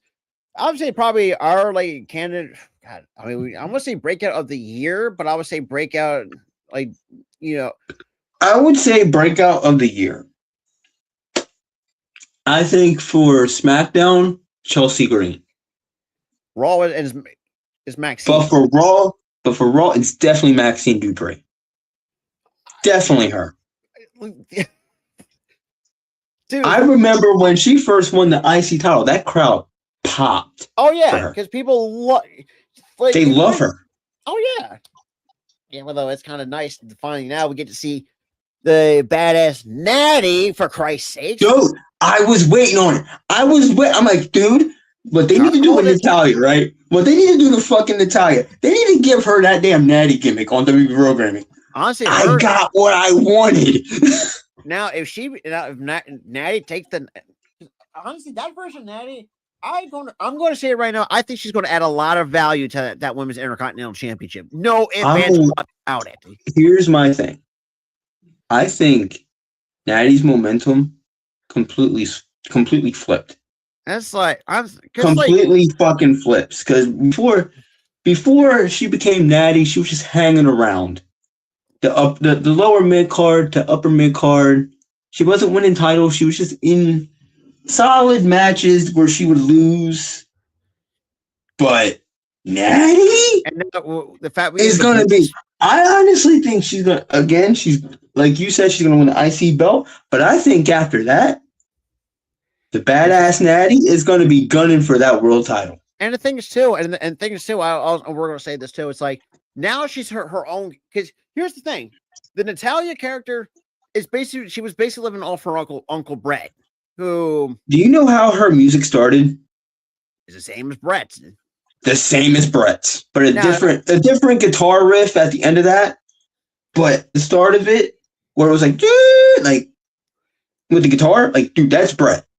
And so now the key legend. And for those who's not watched Bloodsport, please, we highly recommend you watch Natty in GCW Bloodsport because, dude, she was a stone cold killer in those fights. And also, too, watch her match in AAA because she always goes by Natty in AAA, too.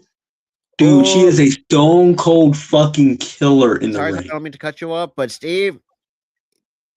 Natty. Natty. It's got to be Natty. I love Maxine. Got to be Natty. Oh, see. Got to be Natty. I am split.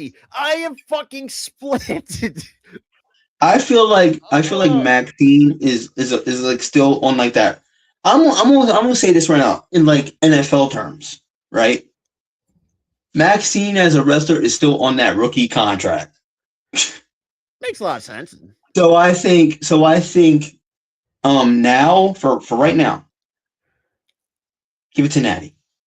Give the Money in the Bank contract to Natty. And I'm gonna say this too: the fact that WWE finally got out of their own way and finally let Natty be who she truly is. This is the kind of Natty we've been wanting. This is why I like the Natty character, and it's like you said, she ain't riding the coattails of her family anymore. She's her own fucking person in the ring, and character wise. And guess what? Natty herself made this shit. She made that gimmick completely herself. That was her. That was her brain working. That was her. Now, I will say I will agree with that because it's Oh, that'd be super lazy that's, booking. that's That would be. that's like going back. It's I like will be sitting there. I will be sitting there, and the only thing I will be saying is, really, you we're build this giving it to natty character Becky. for because, like I said, I don't hate Rebecca Quinn as you know. Oh, It's dope fucking person. Dope fucking person. Equally a dope mom. She loves that kid to death. I love all I it. know is, but her. And I don't want to sound like a complete asshole from what I'm about to say. Her time has come and gone. It's been well over a day. It's been well over a decade at this point. And I'm not saying Yeah, like she got called up to the main roster 2016. So it's been it's been 10 years. Like I said, I don't want because I don't expect her to go like completely full on enhancement talent, but I do think what W can do, especially if let's say God forbid, let's just say from a hypothetical standpoint that let's say if Becky does say she does want to hang it up and just focus on become a mom. There's a ways you can do it without ruining The character. Yes, yeah. Do it like they did AJ and Cena. They were still superstars when they retired. Superstars. That I would not be hesitant. I would not say no to that. I would be over the moon happy if Roxanne got it too.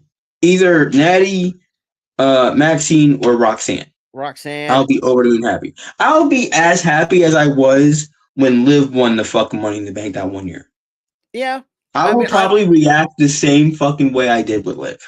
Now, I will admit, all happy as hell with that. I would be happy. Just follow me on TikTok. I still had that. I still have me because like it was me, you, Ghoulie, and Dante was up there with us too. I remember correctly. Dante was up there when Dante was up there, but he had walked out. He had walked off to do something. Yeah. So really, it was just me, you, Ghoulie. And my reaction to Smoke and also, yeah. Your ass got it first. Yeah, and then you spoiled it because you're like, yeah, she did it. I'm like, I'm not even there yet. Like I said, I've been a wrestling fan since 1999. Look, I've never in a million years would have had that type of reaction to anybody. Now was I was over the moon for her. And then at the same time, we're kind of seeing, and then we come to find out it was like a pit. And then we find out that, it was like shut up type of deal. I don't think it was because she did have a decent reign with the belt. True. But their mistake was giving it back to trash ass Ronda Rousey. Yeah. Oh, fucking hell. Yeah. I'm gonna be that. But again, I feel like the company still sees highly of her because she won the Rumble. She's going to WrestleMania and she's going to fight for the world title. And this is another thing too. Like this is another story that's being told. The fact that now they're saying, we're tired of having Liv being a runner-up. Yeah. Because remember, she was runner-up in the Rumble twice. If I'm not mistaken. She was runner-up in the Rumble twice, yes. If you talk about yeah. Ronda Rousey, it was just basically herself. Yeah. It was herself. And yes, she was just like how she is in real life, a bitch. Yep. But yeah. Even though, boy, Liv more. Oh, speaking of which, I saw this clip because I don't know when Chris Van Fleet had an interview with CJ Perry, but she talked. Tara, I kid you not, CJ Lana, she revealed there was supposed to be a payoff to. Oh yeah. If anyone knows what the storyline we're talking about, how about the fucking way that Liv comes out of fucking nowhere? I was like, I'm gay. It's like, I wouldn't have hated it if. Here's my thing. I probably wouldn't have hated it if they actually hinted at the fact that she was gay. Or bi, in this case. And the thing is, too, but Lana has talked about that. It's like, yeah, there was supposed to be some sort of payoff and like a different, like a storyline to that. But I bet you amount of money I bet you amount of money I know what the payoff was probably going to be because of Vince's pervy ass. You're pretty much. We were probably going to get the fucking second coming of HLA. Yes, we would. And I probably would have hated it. Because it made no fucking sense. Also, if anybody knows who, oh god, if you're not that of that age, like myself, Tyler, anybody, or in the 18+ bracket who's seen the Attitude Era, or not it was Ruthless Aggression. My apologies. This was like early Ruthless Aggression, but they were trying to bank off the Attitude Era still by doing that shit. And the next thing, and one next thing, I was like, oh, and what does Eric Bischoff do? Oh, let's feed him to 3-minute warning. God rest Rosie. Here's how the segment went. So he brings out. So Eric Bischoff was like, "I'm trying to make this show better than what it, really is because in real life Raw and SmackDown were floundering because that's crazy. That was crazy enough to say back in the they were floundering. But here's how you're like, I'm gonna make the show better. How about I give you some HLA? You know what that means? You know what HLA means? Hot lesbian action. It means hot lesbian action. So he brings out a couple girls. You know what they named them? You know what popped up on the bottom of the screen? They were called the Lesbians. And then Eric Bischoff basically was like, now kiss in the middle of the ring. Yeah. And then as they're making the fuck out, so he was like, all right, y'all stop. You got 3 minutes. I was like, oh boy. 3-minute warning comes out. Fucking bodies the Lesbians. Segment's over. I'm like, what the fuck was that? Hey, look, to be honest, Steven, that's still one of my favorite moments of it. Because look, dude, Eric Bischoff, the GM, you know what's funny? You know what's funny about that segment? They were almost going to get married. And the funniest part of the segment wasn't Eric Bischoff revealing himself as the priest.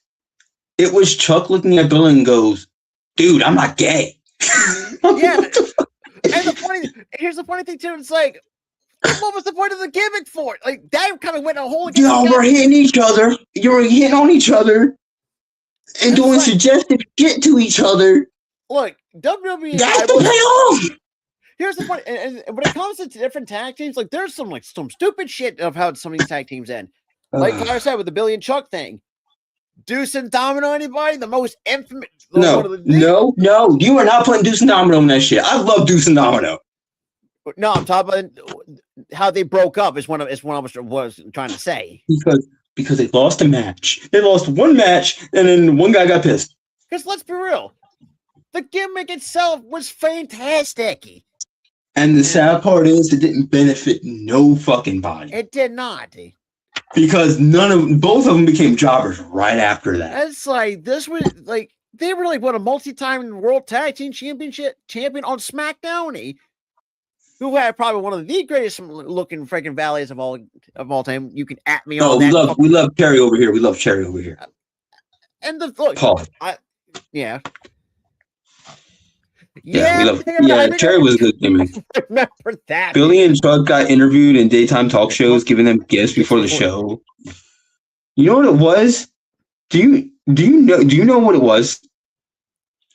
It was because I think GLAD got a wind of that. You know, the gay pride organization. Oh yeah, they did not like that at all. GLAD got a hold of it and they loved the gimmick. And then the same day that GLAD got involved, or not GLAD didn't get involved, but they liked the gimmick, the same fucking week, Vince completely tanked the fucking gimmick. Because, oh no, we can't have that. Fucking dumbass. Even though I will say, looks at Vince can be a lot of things. I would say he's done some good, he's doing a lot of bad. The Billy and Chuck character that he created, I have that's gonna pain me to get this coming out of my mouth. But I gotta give him credit for that. For especially, it was ahead of its time. Because remember, but the problem is, he was wanting the doggone gay people with that gimmick, and then when gay people liked the gimmick, he fucking tanked it. Yeah, because even though he's a dude. This is the same man who had Undertaker hit fucking goddamn Canyon hard as hell because he found out that Canyon was gay. Oh, and you can definitely tell.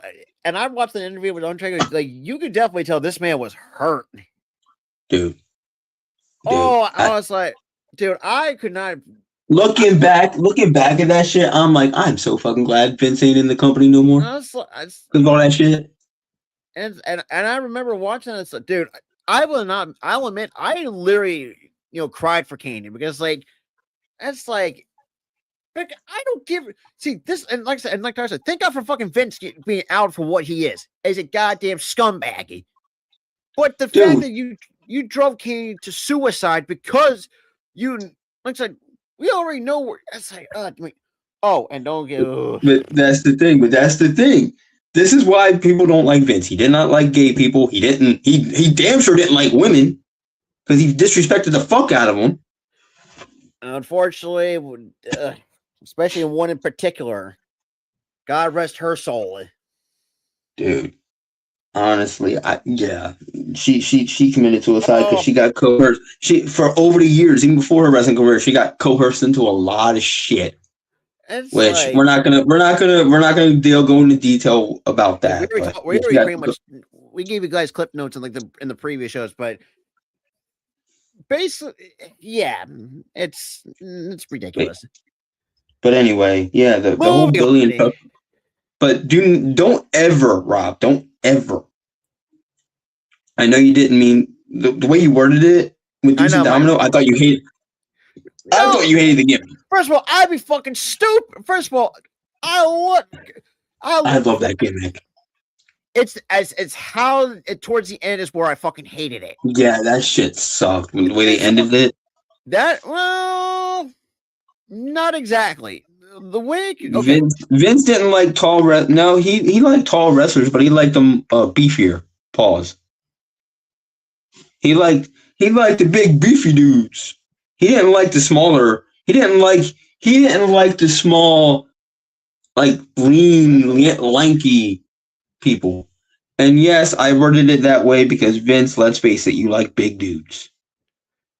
You don't like small guys. Well, you dumbass.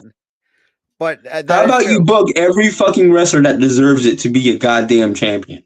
Sometimes. I mean, shit. If you talking about a perfect example of guy, hell, he doesn't like short wrestlers either.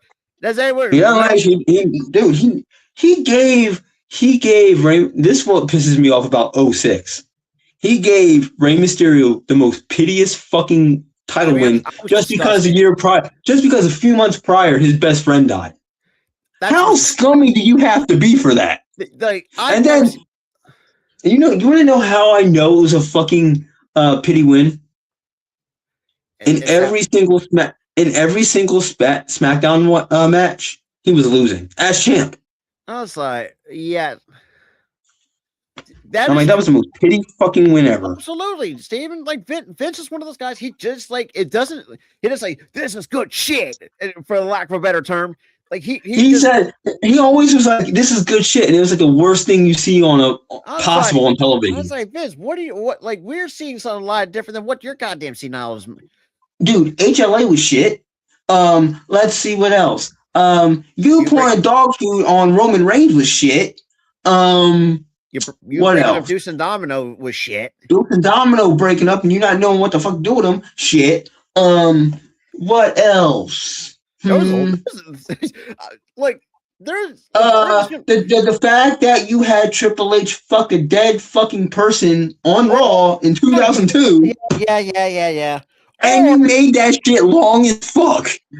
I was uncomfortable that entire segment. I was going to say this too, or the fact that you booked Triple H to be a goddamn racist to Booker T. Does anyone forget about? It's like, I'm sorry, but that's still. That's like, and you said, and you made Triple H say the term "you people" to Booker T's face. It still is. Oh, another thing too. You gave yourself free reign to say the N-word in front of Booker T. Well, I was like, oh. The way Booker looked at him, you knew he was legit pissed. Booker wanted to strangle it. You knew for a fact Booker was legit pissed over that. And John Cena's like, "Ooh shit!" He had that. John was like, "Oh god." Yeah, like he was like, "Oh, he just not just." And it was so bad. If you look on Netflix, because it was on Peacock, before they even went to Peacock, when it was on the W Network, they axed that segment out of that pay-per-view. Completely axed it. And rightfully so. Hey, there's a lot of things. And this is also the same. I'm gonna go back to the '80s real for a minute here. I know the exactly same man. He's the same man who made Roddy Piper do blackface. Only half. Remember that shit, '80s fans. He also made One Man Gang turn into an African guy, knowing that he was fucking white. Oh yeah. Or we could go and look in the early 2000s. You took a Latino man and made him try to make him look white. You made Chavo turn into Kerwin White and say that, and you know what his slogan was? If it ain't white, it ain't right. That's fucked. That is so like. It's like Vince is one of those guys. That's like, now. Yeah. That he was just there in Legacy, and people didn't like him, so they kicked him out because he was just not great. I completely forget that it's Jimmy's son was even in the group because I forgot he was in the group too because no one really cared about him. Yeah, that should tell you right then and there. Like no one gave a damn. No one gave a shit about him. I don't even remember his fucking name, or his wrestling name, because he was that bad. But and also it's. The swirl in AEW. What's swirl? I think I might. I don't know what you're talking about. And obviously with everyone talking about and go back to what I said earlier with the traditionalists, guys like Paul Heyman, they express how they feel that they don't like it when it comes to WWE Real. Seth Rollins talked about this. In this articles, he says, quote, on his thoughts on WWE Real, says, I can't watch it. It makes me feel dirty. I understand it. I understand why. Because a lot of these traditionalists, they want to keep the kayfabe alive. They want to have, like, if you're watching a TV show or a movie, yes, in movies you have the bonus features where you know how the movie's made, they're acting and stuff like that.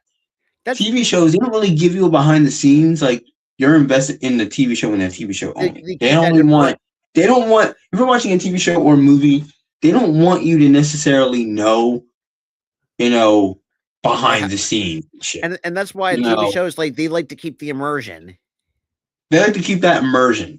Now, with wrestling, yes, I understand why they made it, because WWE was like, though mainly 95 to 100% of our fans know it's not real.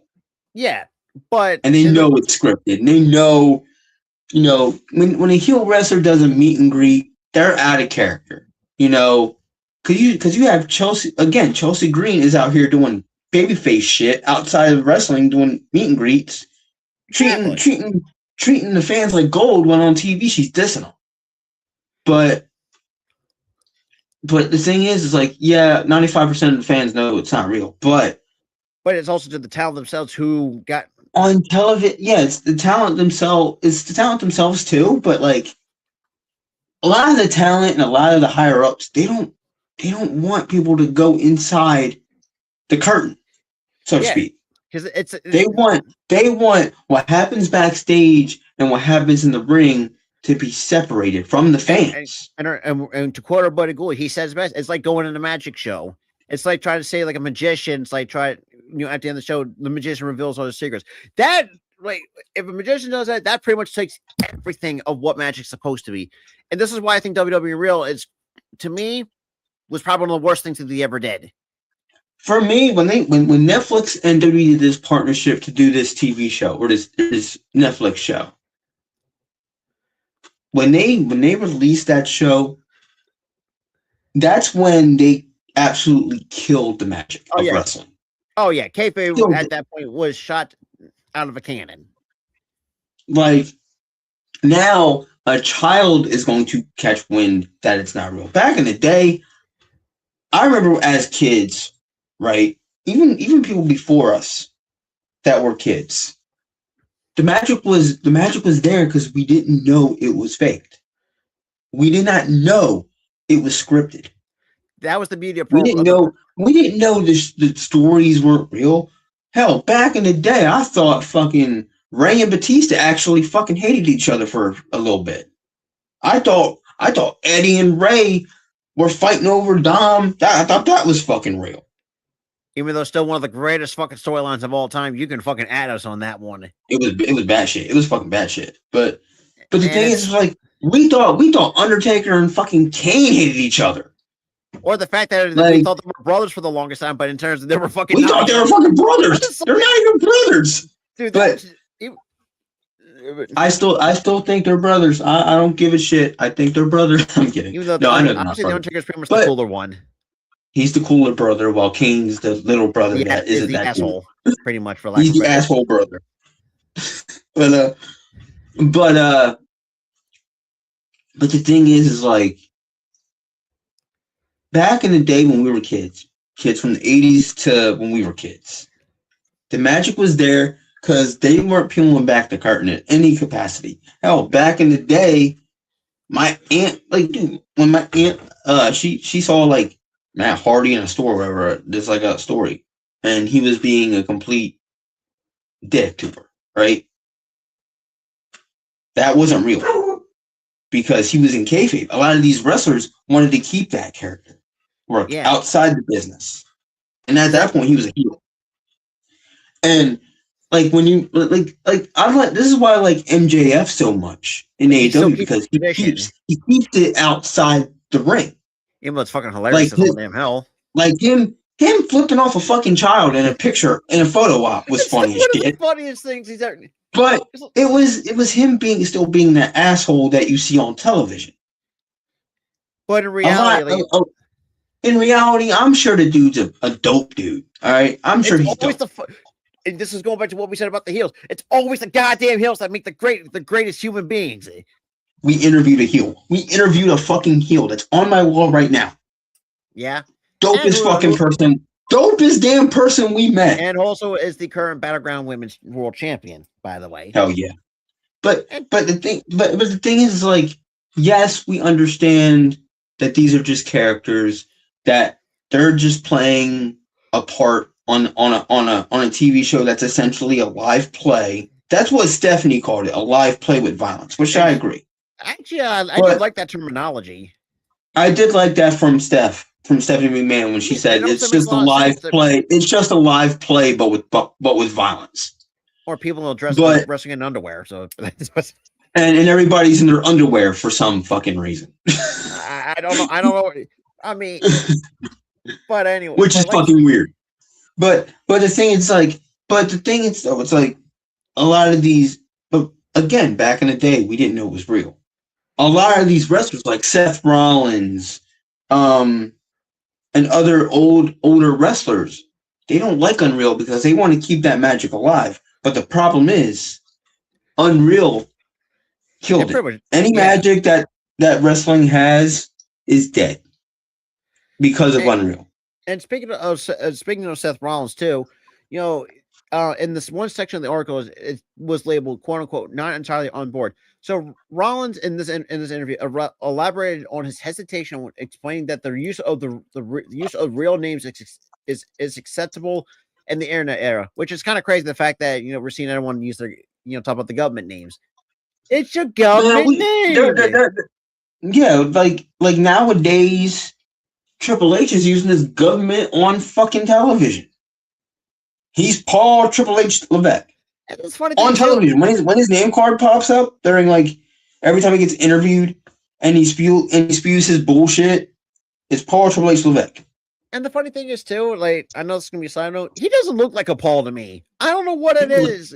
I look at him, he don't look no goddamn Paul. I mean, I still remember the one clip I used to watch. I still remember WCW trying to make this man cut a promo in French, like back in the.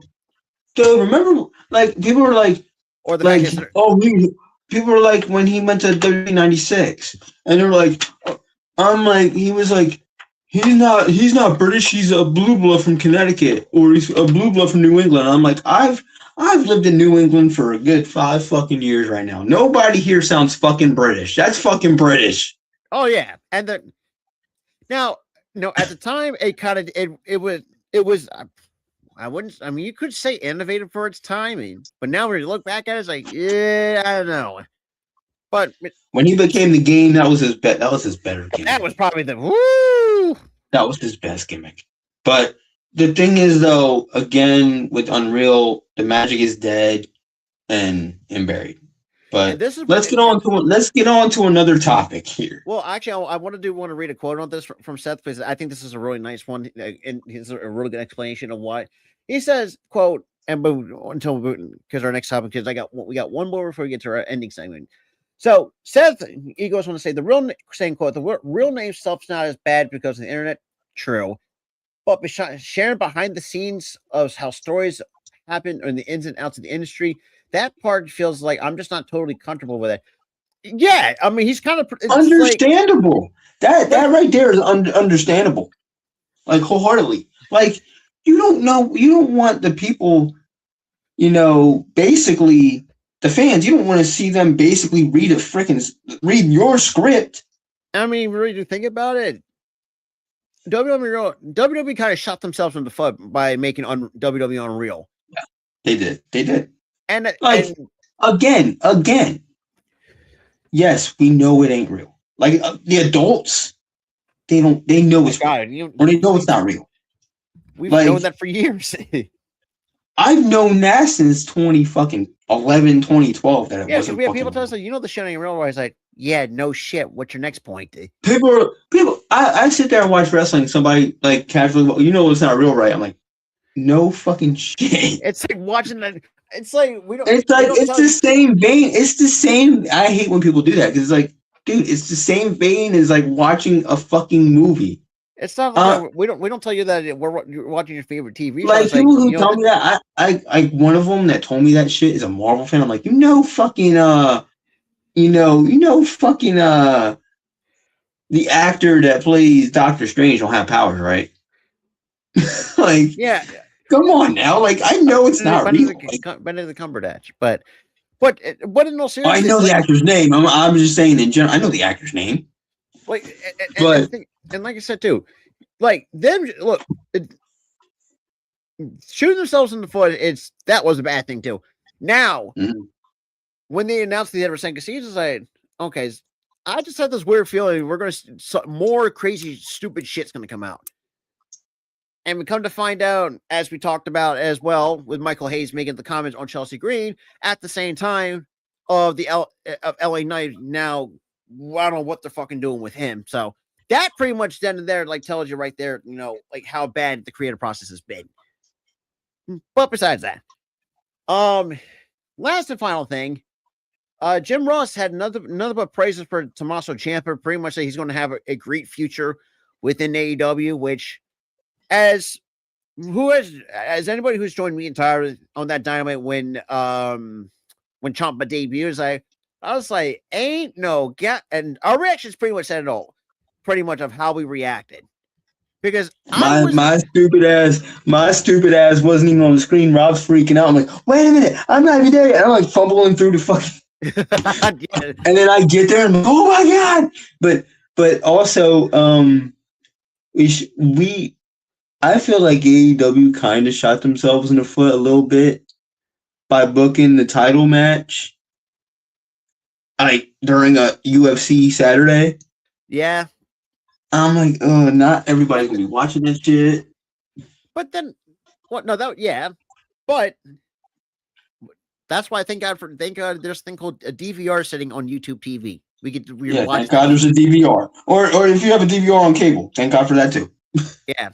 But in all seriousness, no, because and the thing is too, and I know, and Tommaso Ciampa's been in this business for a long time. You can tell the mileage, so to speak, on his body, and it's kind of funny too. And as we talked about too, and if anybody's not watched that match between him and Briscoe, this goes back. Yep.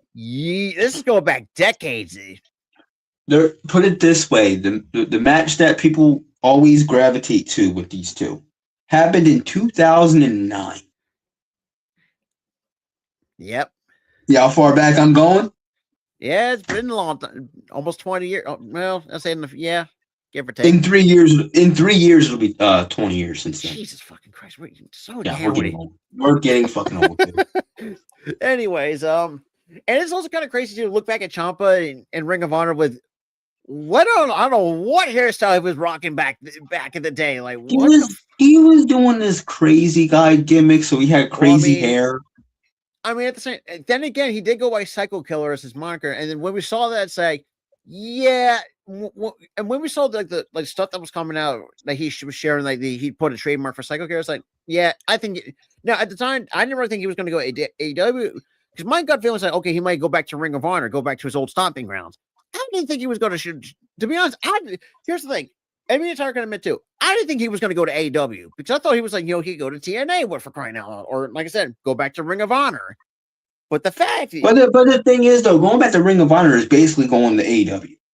I mean, still, I feel like if you had to go to Ring of Honor or you wanted to go to Ring of Honor, you had to sign an AEW contract because it's linked. Yeah. So he would be going to AEW still, but because Ring of Honor is basically a lower level NXT, basically. Oh yeah. But the thing is with him, I honestly was agreeing. I agree with you on something. I thought he was going to go to TNA. I thought he was going to go to TNA. He kind of fits what TNA is looking for. He fits what TNA is looking for. But him show up in AEW on that Dynamite, it's like, what? That's something like, really? Yeah. For me, I mistakenly thought he got let go. I didn't think his contract had ended until he immediately showed up to AEW. I'm like, oh wait, his fucking contract just ended. Yeah, because he announced that on his Instagram story for those who didn't. He announced it. I forgot he had announced that. I'm like, oh right, he did say that he was leaving on his own accord. He didn't get fired. And there was no bad blood, between the two. It's just like it just didn't really work out in the end. But I do feel bad for one person in that whole ordeal with Tommaso Ciampa leaving because I watched SmackDown. Yo, Johnny is depressed. I was like, yo, poor Johnny wrestling dude. Yo, Johnny was just laying there on like one of those crates, and he was like depressed as hell. I'm like, damn. It was kind of like how they were booking Tatum for a little while. When Shotzi and Gigi got released, and Gigi both got fucking. I felt so bad. Like she was Tatum. They did this thing where Tatum was depressed for a little bit because her friends got released. It was the same thing with fucking Johnny. He's depressed because his best friend fucking got released or left. Yeah, 100%. But all in all, like I said, look, I love. Look, final thoughts here before we get to our best segment of the night is Pro Wrestling Guess Who, or is it Guess the Wrestler? We'll workshop. It's Guess the Wrestler by their accolades, basically. It's just Guess the Wrestler.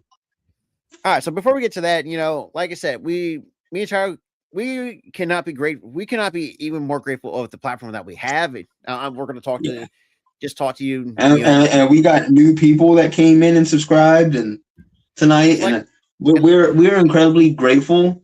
And also, we're also. I don't even think we addressed this on stream. We meant to. 400,000 views on our channel, and overall. Dude, yeah, wasn't easy. I am internally grateful for that because we didn't expect to have that happen. Oh, 100%. Like here's my thing. I remember when we first did YouTube, and I've already said this a lot. I'm gonna say this till the cows come home. When we started doing YouTube, we didn't expect this to happen. We didn't even expect to get better with it. We were just like throwing shit at the wall, seeing if it sticks. Or the fact that we started doing podcasting and streaming because we were bored because of COVID. I mean, say, look, COVID had its perks. I mean, COVID had a perk. We did this, but we didn't go to YouTube until a year later. Well, that was on my accord at the time. That was on your accord. That was on your accord because you told me, "Hey, why don't you create a channel?" We had our own channel for this show. And why don't we create a channel? Only because I wasn't promoting it well. That was my fault.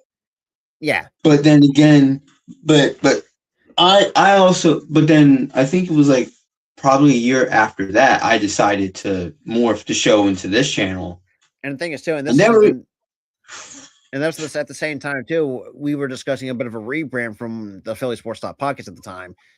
Yeah, we changed the channel name, and that stuck, and it still sticks, and we still got the same logo because that's a fire fucking logo. I mean, and also you guys want to check all the merch and shit like that. That's all in the description down below.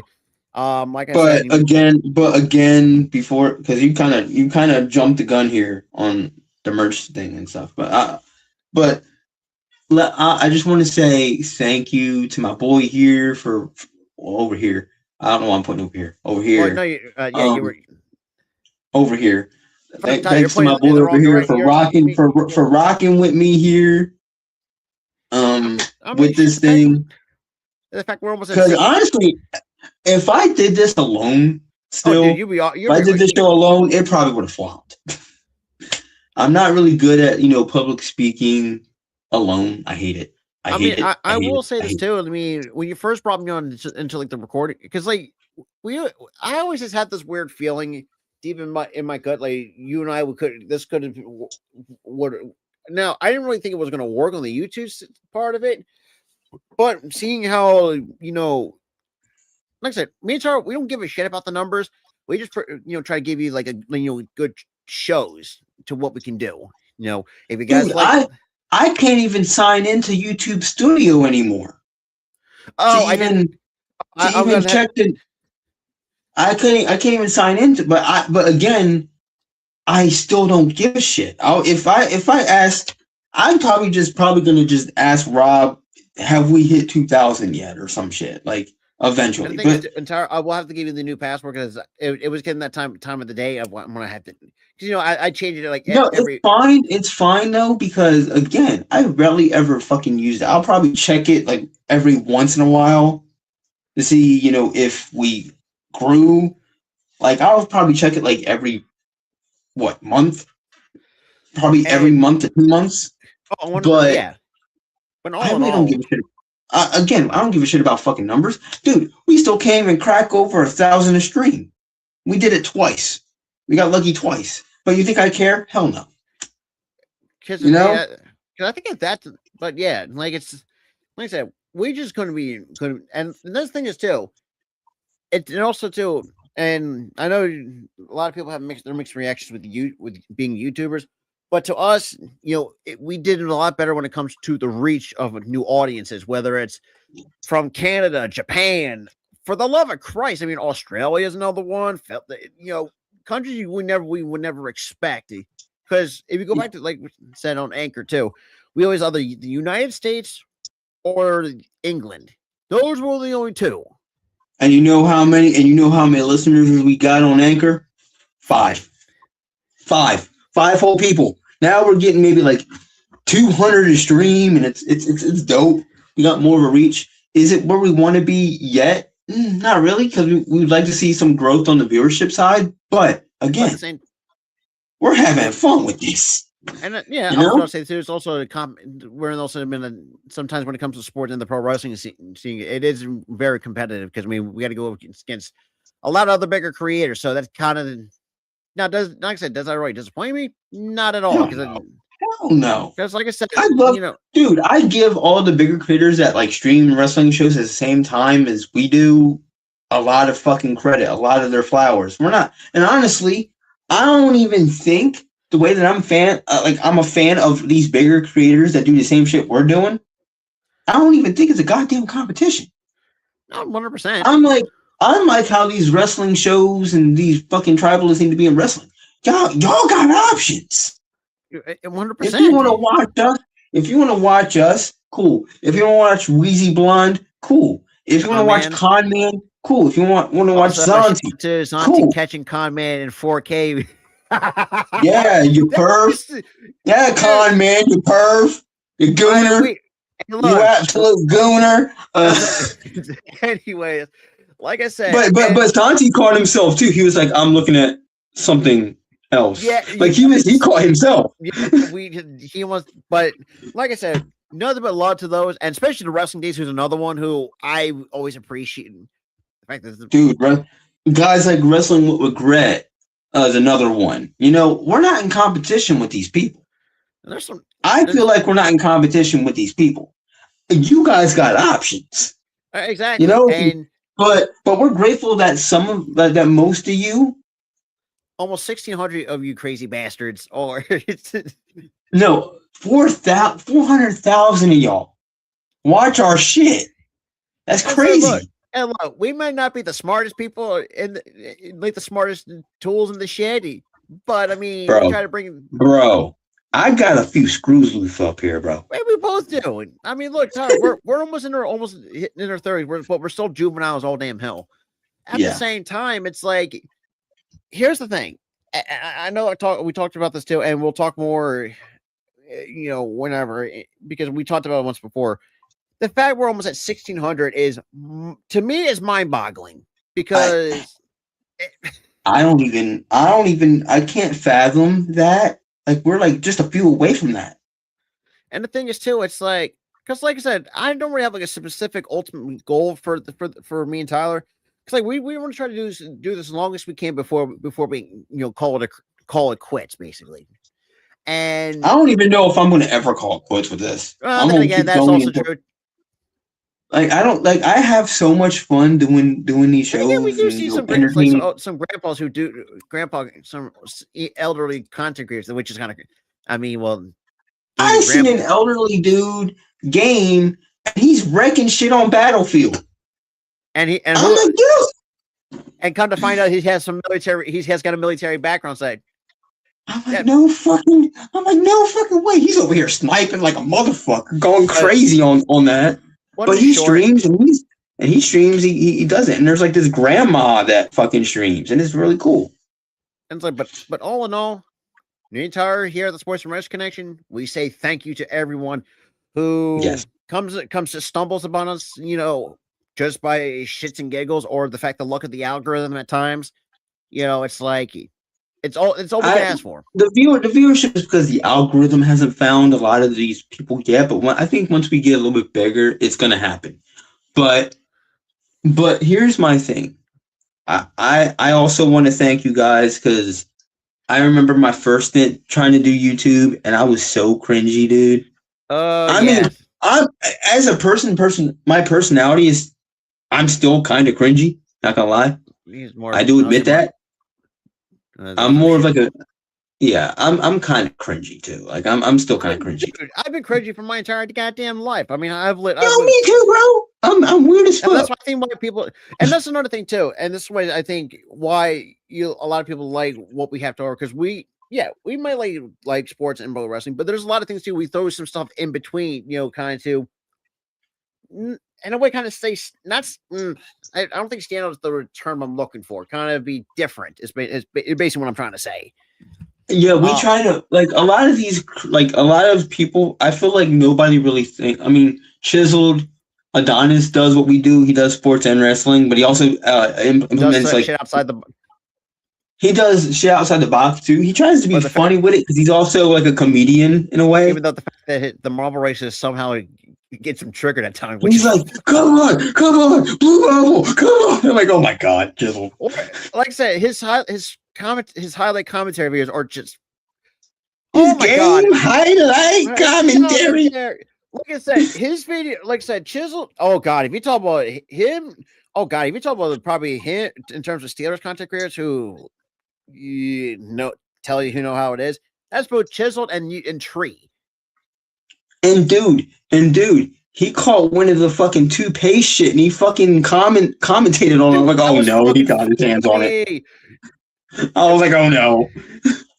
But all in all, like I said, we are very appreciative to anyone who's been around Yeah. for the longest time, who's been here since day one. And I The will admit, newcomers as well. The newcomer, thank you absolutely. for And coming in and I'll say this hanging with your boys. before minute two. For what all y'all can see, like I said, the borders, I did myself try it because, I thought because I would say after a couple years in, I'm thinking to myself, let me see if we can get a green screen and see how that works. Kind of seeing, and try to improve the production because if you guys go back to our old streams from back in the day, it would say, "Ooh, let's just say the setup as a whole was absolutely fucking garbage." And put it this way, before the tablet situation, shout out mom for this idea. She gave me her old tablet so it'd be a better quality. And it sounds better. Before that, I was using my phone, and I think it was like from here to here, black bars. Oh yeah. Like there's some streams where I don't feel like using my tablet. I use my phone, but like earlier in the stream, I had to use my phone because I was like drinking coffee out there. But predominantly thanks to my mom, shout out my mom here, this tablet has been a fucking game changer. But also, I don't have a green screen, but this is the background. This is the background you normally get. Sometimes I like to change it up and give y'all, the background with all the wrestling shit as well. But predominantly it's this. This is what you get. Oh yeah, and like I said, I know we kind of hammer this to the cows come home. What you see is what you get with us. Is true. And this is what other creators like to say. Like Weezy even said this. Like, if you want to do YouTube, just be yourself. Yeah. Be authentically yourself. Like if you see, like on streams, you see me and Rob rib each other all the goddamn time. We've done that since high school. We've been doing this for 15. We've been friends for 15 years. 15 years. Like we've been doing that since we fucking met. All right. But that being said, it is time to guess the wrestler. All right, let's go. All right. Now, do you have like a screen where you show all the belts? I ain't gonna make it that easy. Showing the belts ain't gonna be that easy. Just showing the belts. I'll just tell you because I have it on my other computer. So as we go under the career accomplishments and titles, first clue: this dude is a TNA/Impact Hall of Famer. Okay. Going into WWE, he's a one-time WCW United States Champion, one-time WWE SmackDown Tag Team Champion, three-time Hardcore Champion. Then we move to TNA. He's a one-time NWA World Heavyweight Champion, two-time Impact World Tag Team Champion, one-time Impact Wrestling Call Your Shot Gauntlet Trophy. Almost butcher that.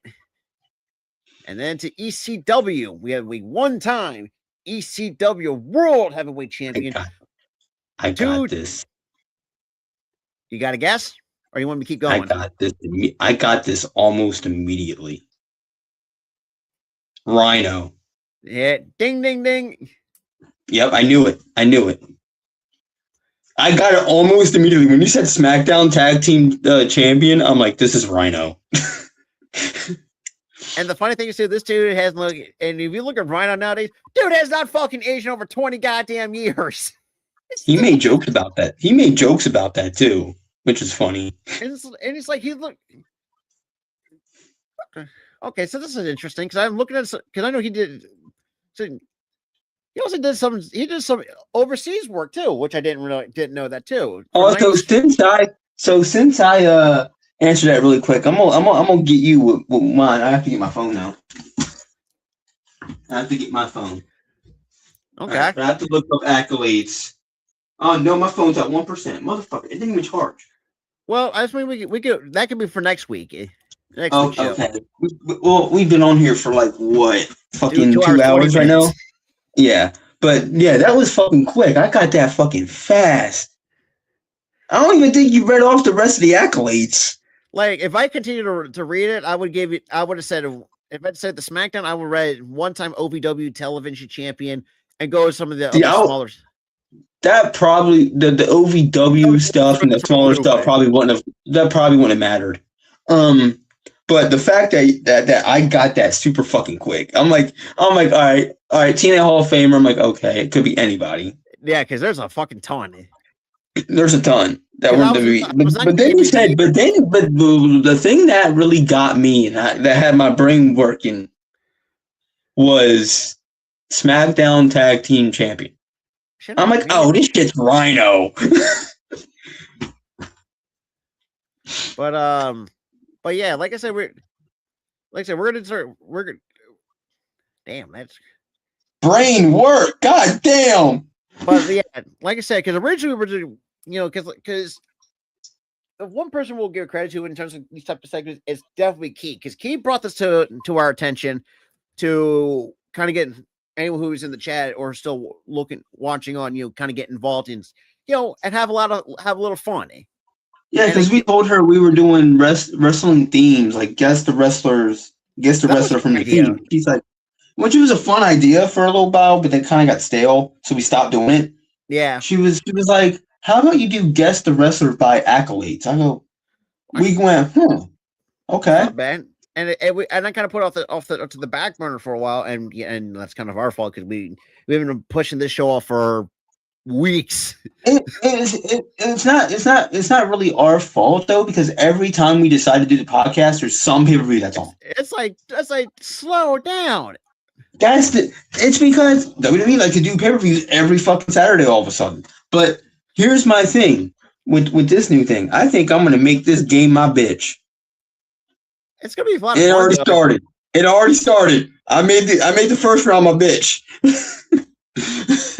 But in all seriousness, though, like I said, it's going to be fun. But anybody who's going to see this recording of it, if you guys want to, you're more than welcome to be a part of this. To kind of just have fun. Go in the comments. Go in the comments. Say your answer. 100%. And I promise I won't try to cheat. And look at the answer.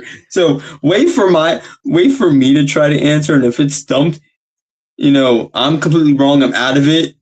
I'm just wrong. But you guys in the comments say who it is next time. Oh, 100%. But I'm only going to give myself one try, so I don't cheat. No, that's true. But that all being said, we appreciate anyone who's tuned into the show, even since its early inception. Yeah. So this has been episode hello. 90. Episode 90. I don't know why I said episode podcast. For whatever reason, my brain is like episode podcast 90. Yeah, I just had to fucking see, and that's another thing too. When you've been on for so damn long, like see, it happens to every creator. Every time you stream something, like you go live with anything, it could be a TV show. It could be a TV show. It's anytime you're behind a camera or in front of a camera, bloopers are tending to happen for some reason. But if you're like talking by yourself to like a friend or something and you're not on a camera, you don't fumble. But when you're on a camera, you fumble. It happens to me too. It makes not look. I know it sometimes makes no ton of sense, but I mean and here we go. It makes no ton of sense. What the hell English is that? Shut up! I'm having a mental stroke over here, and I hear that. But yeah, like I said, there will be times my brain will decide to fail on me because mine too. Don't worry about mine. Or the way I can describe it is like my brain's because you know how like orange, there's like the stereotype of orange cats trying to find the brain when they're trying to form a thought, like they're trying to catch the brain cell. That's how my brain is a little bit. It's trying to catch the thought, but it doesn't want to stuff like that. But no. Your brain is just like the thought's trying to come here, and your brain's like, go away. But that'll be said, all the rambling out of the way. Appreciate anybody and everyone who's watched this show or tuned in on Anchor, minus all the technical difficulties we had over on the Anchor app. We thank you for all the support and whatnot. So that being said, this has been episode 90 of the It's Running Podcast. This is Robert and Tyler signing out. And everybody, please, for the love of God, stay warm at this time of the year because it is fucking cold. Dude, it snowed again. It snowed this fucking morning. Like, what the fuck? Anyway, Again. otherwise, that being said, good night, everybody. Peace.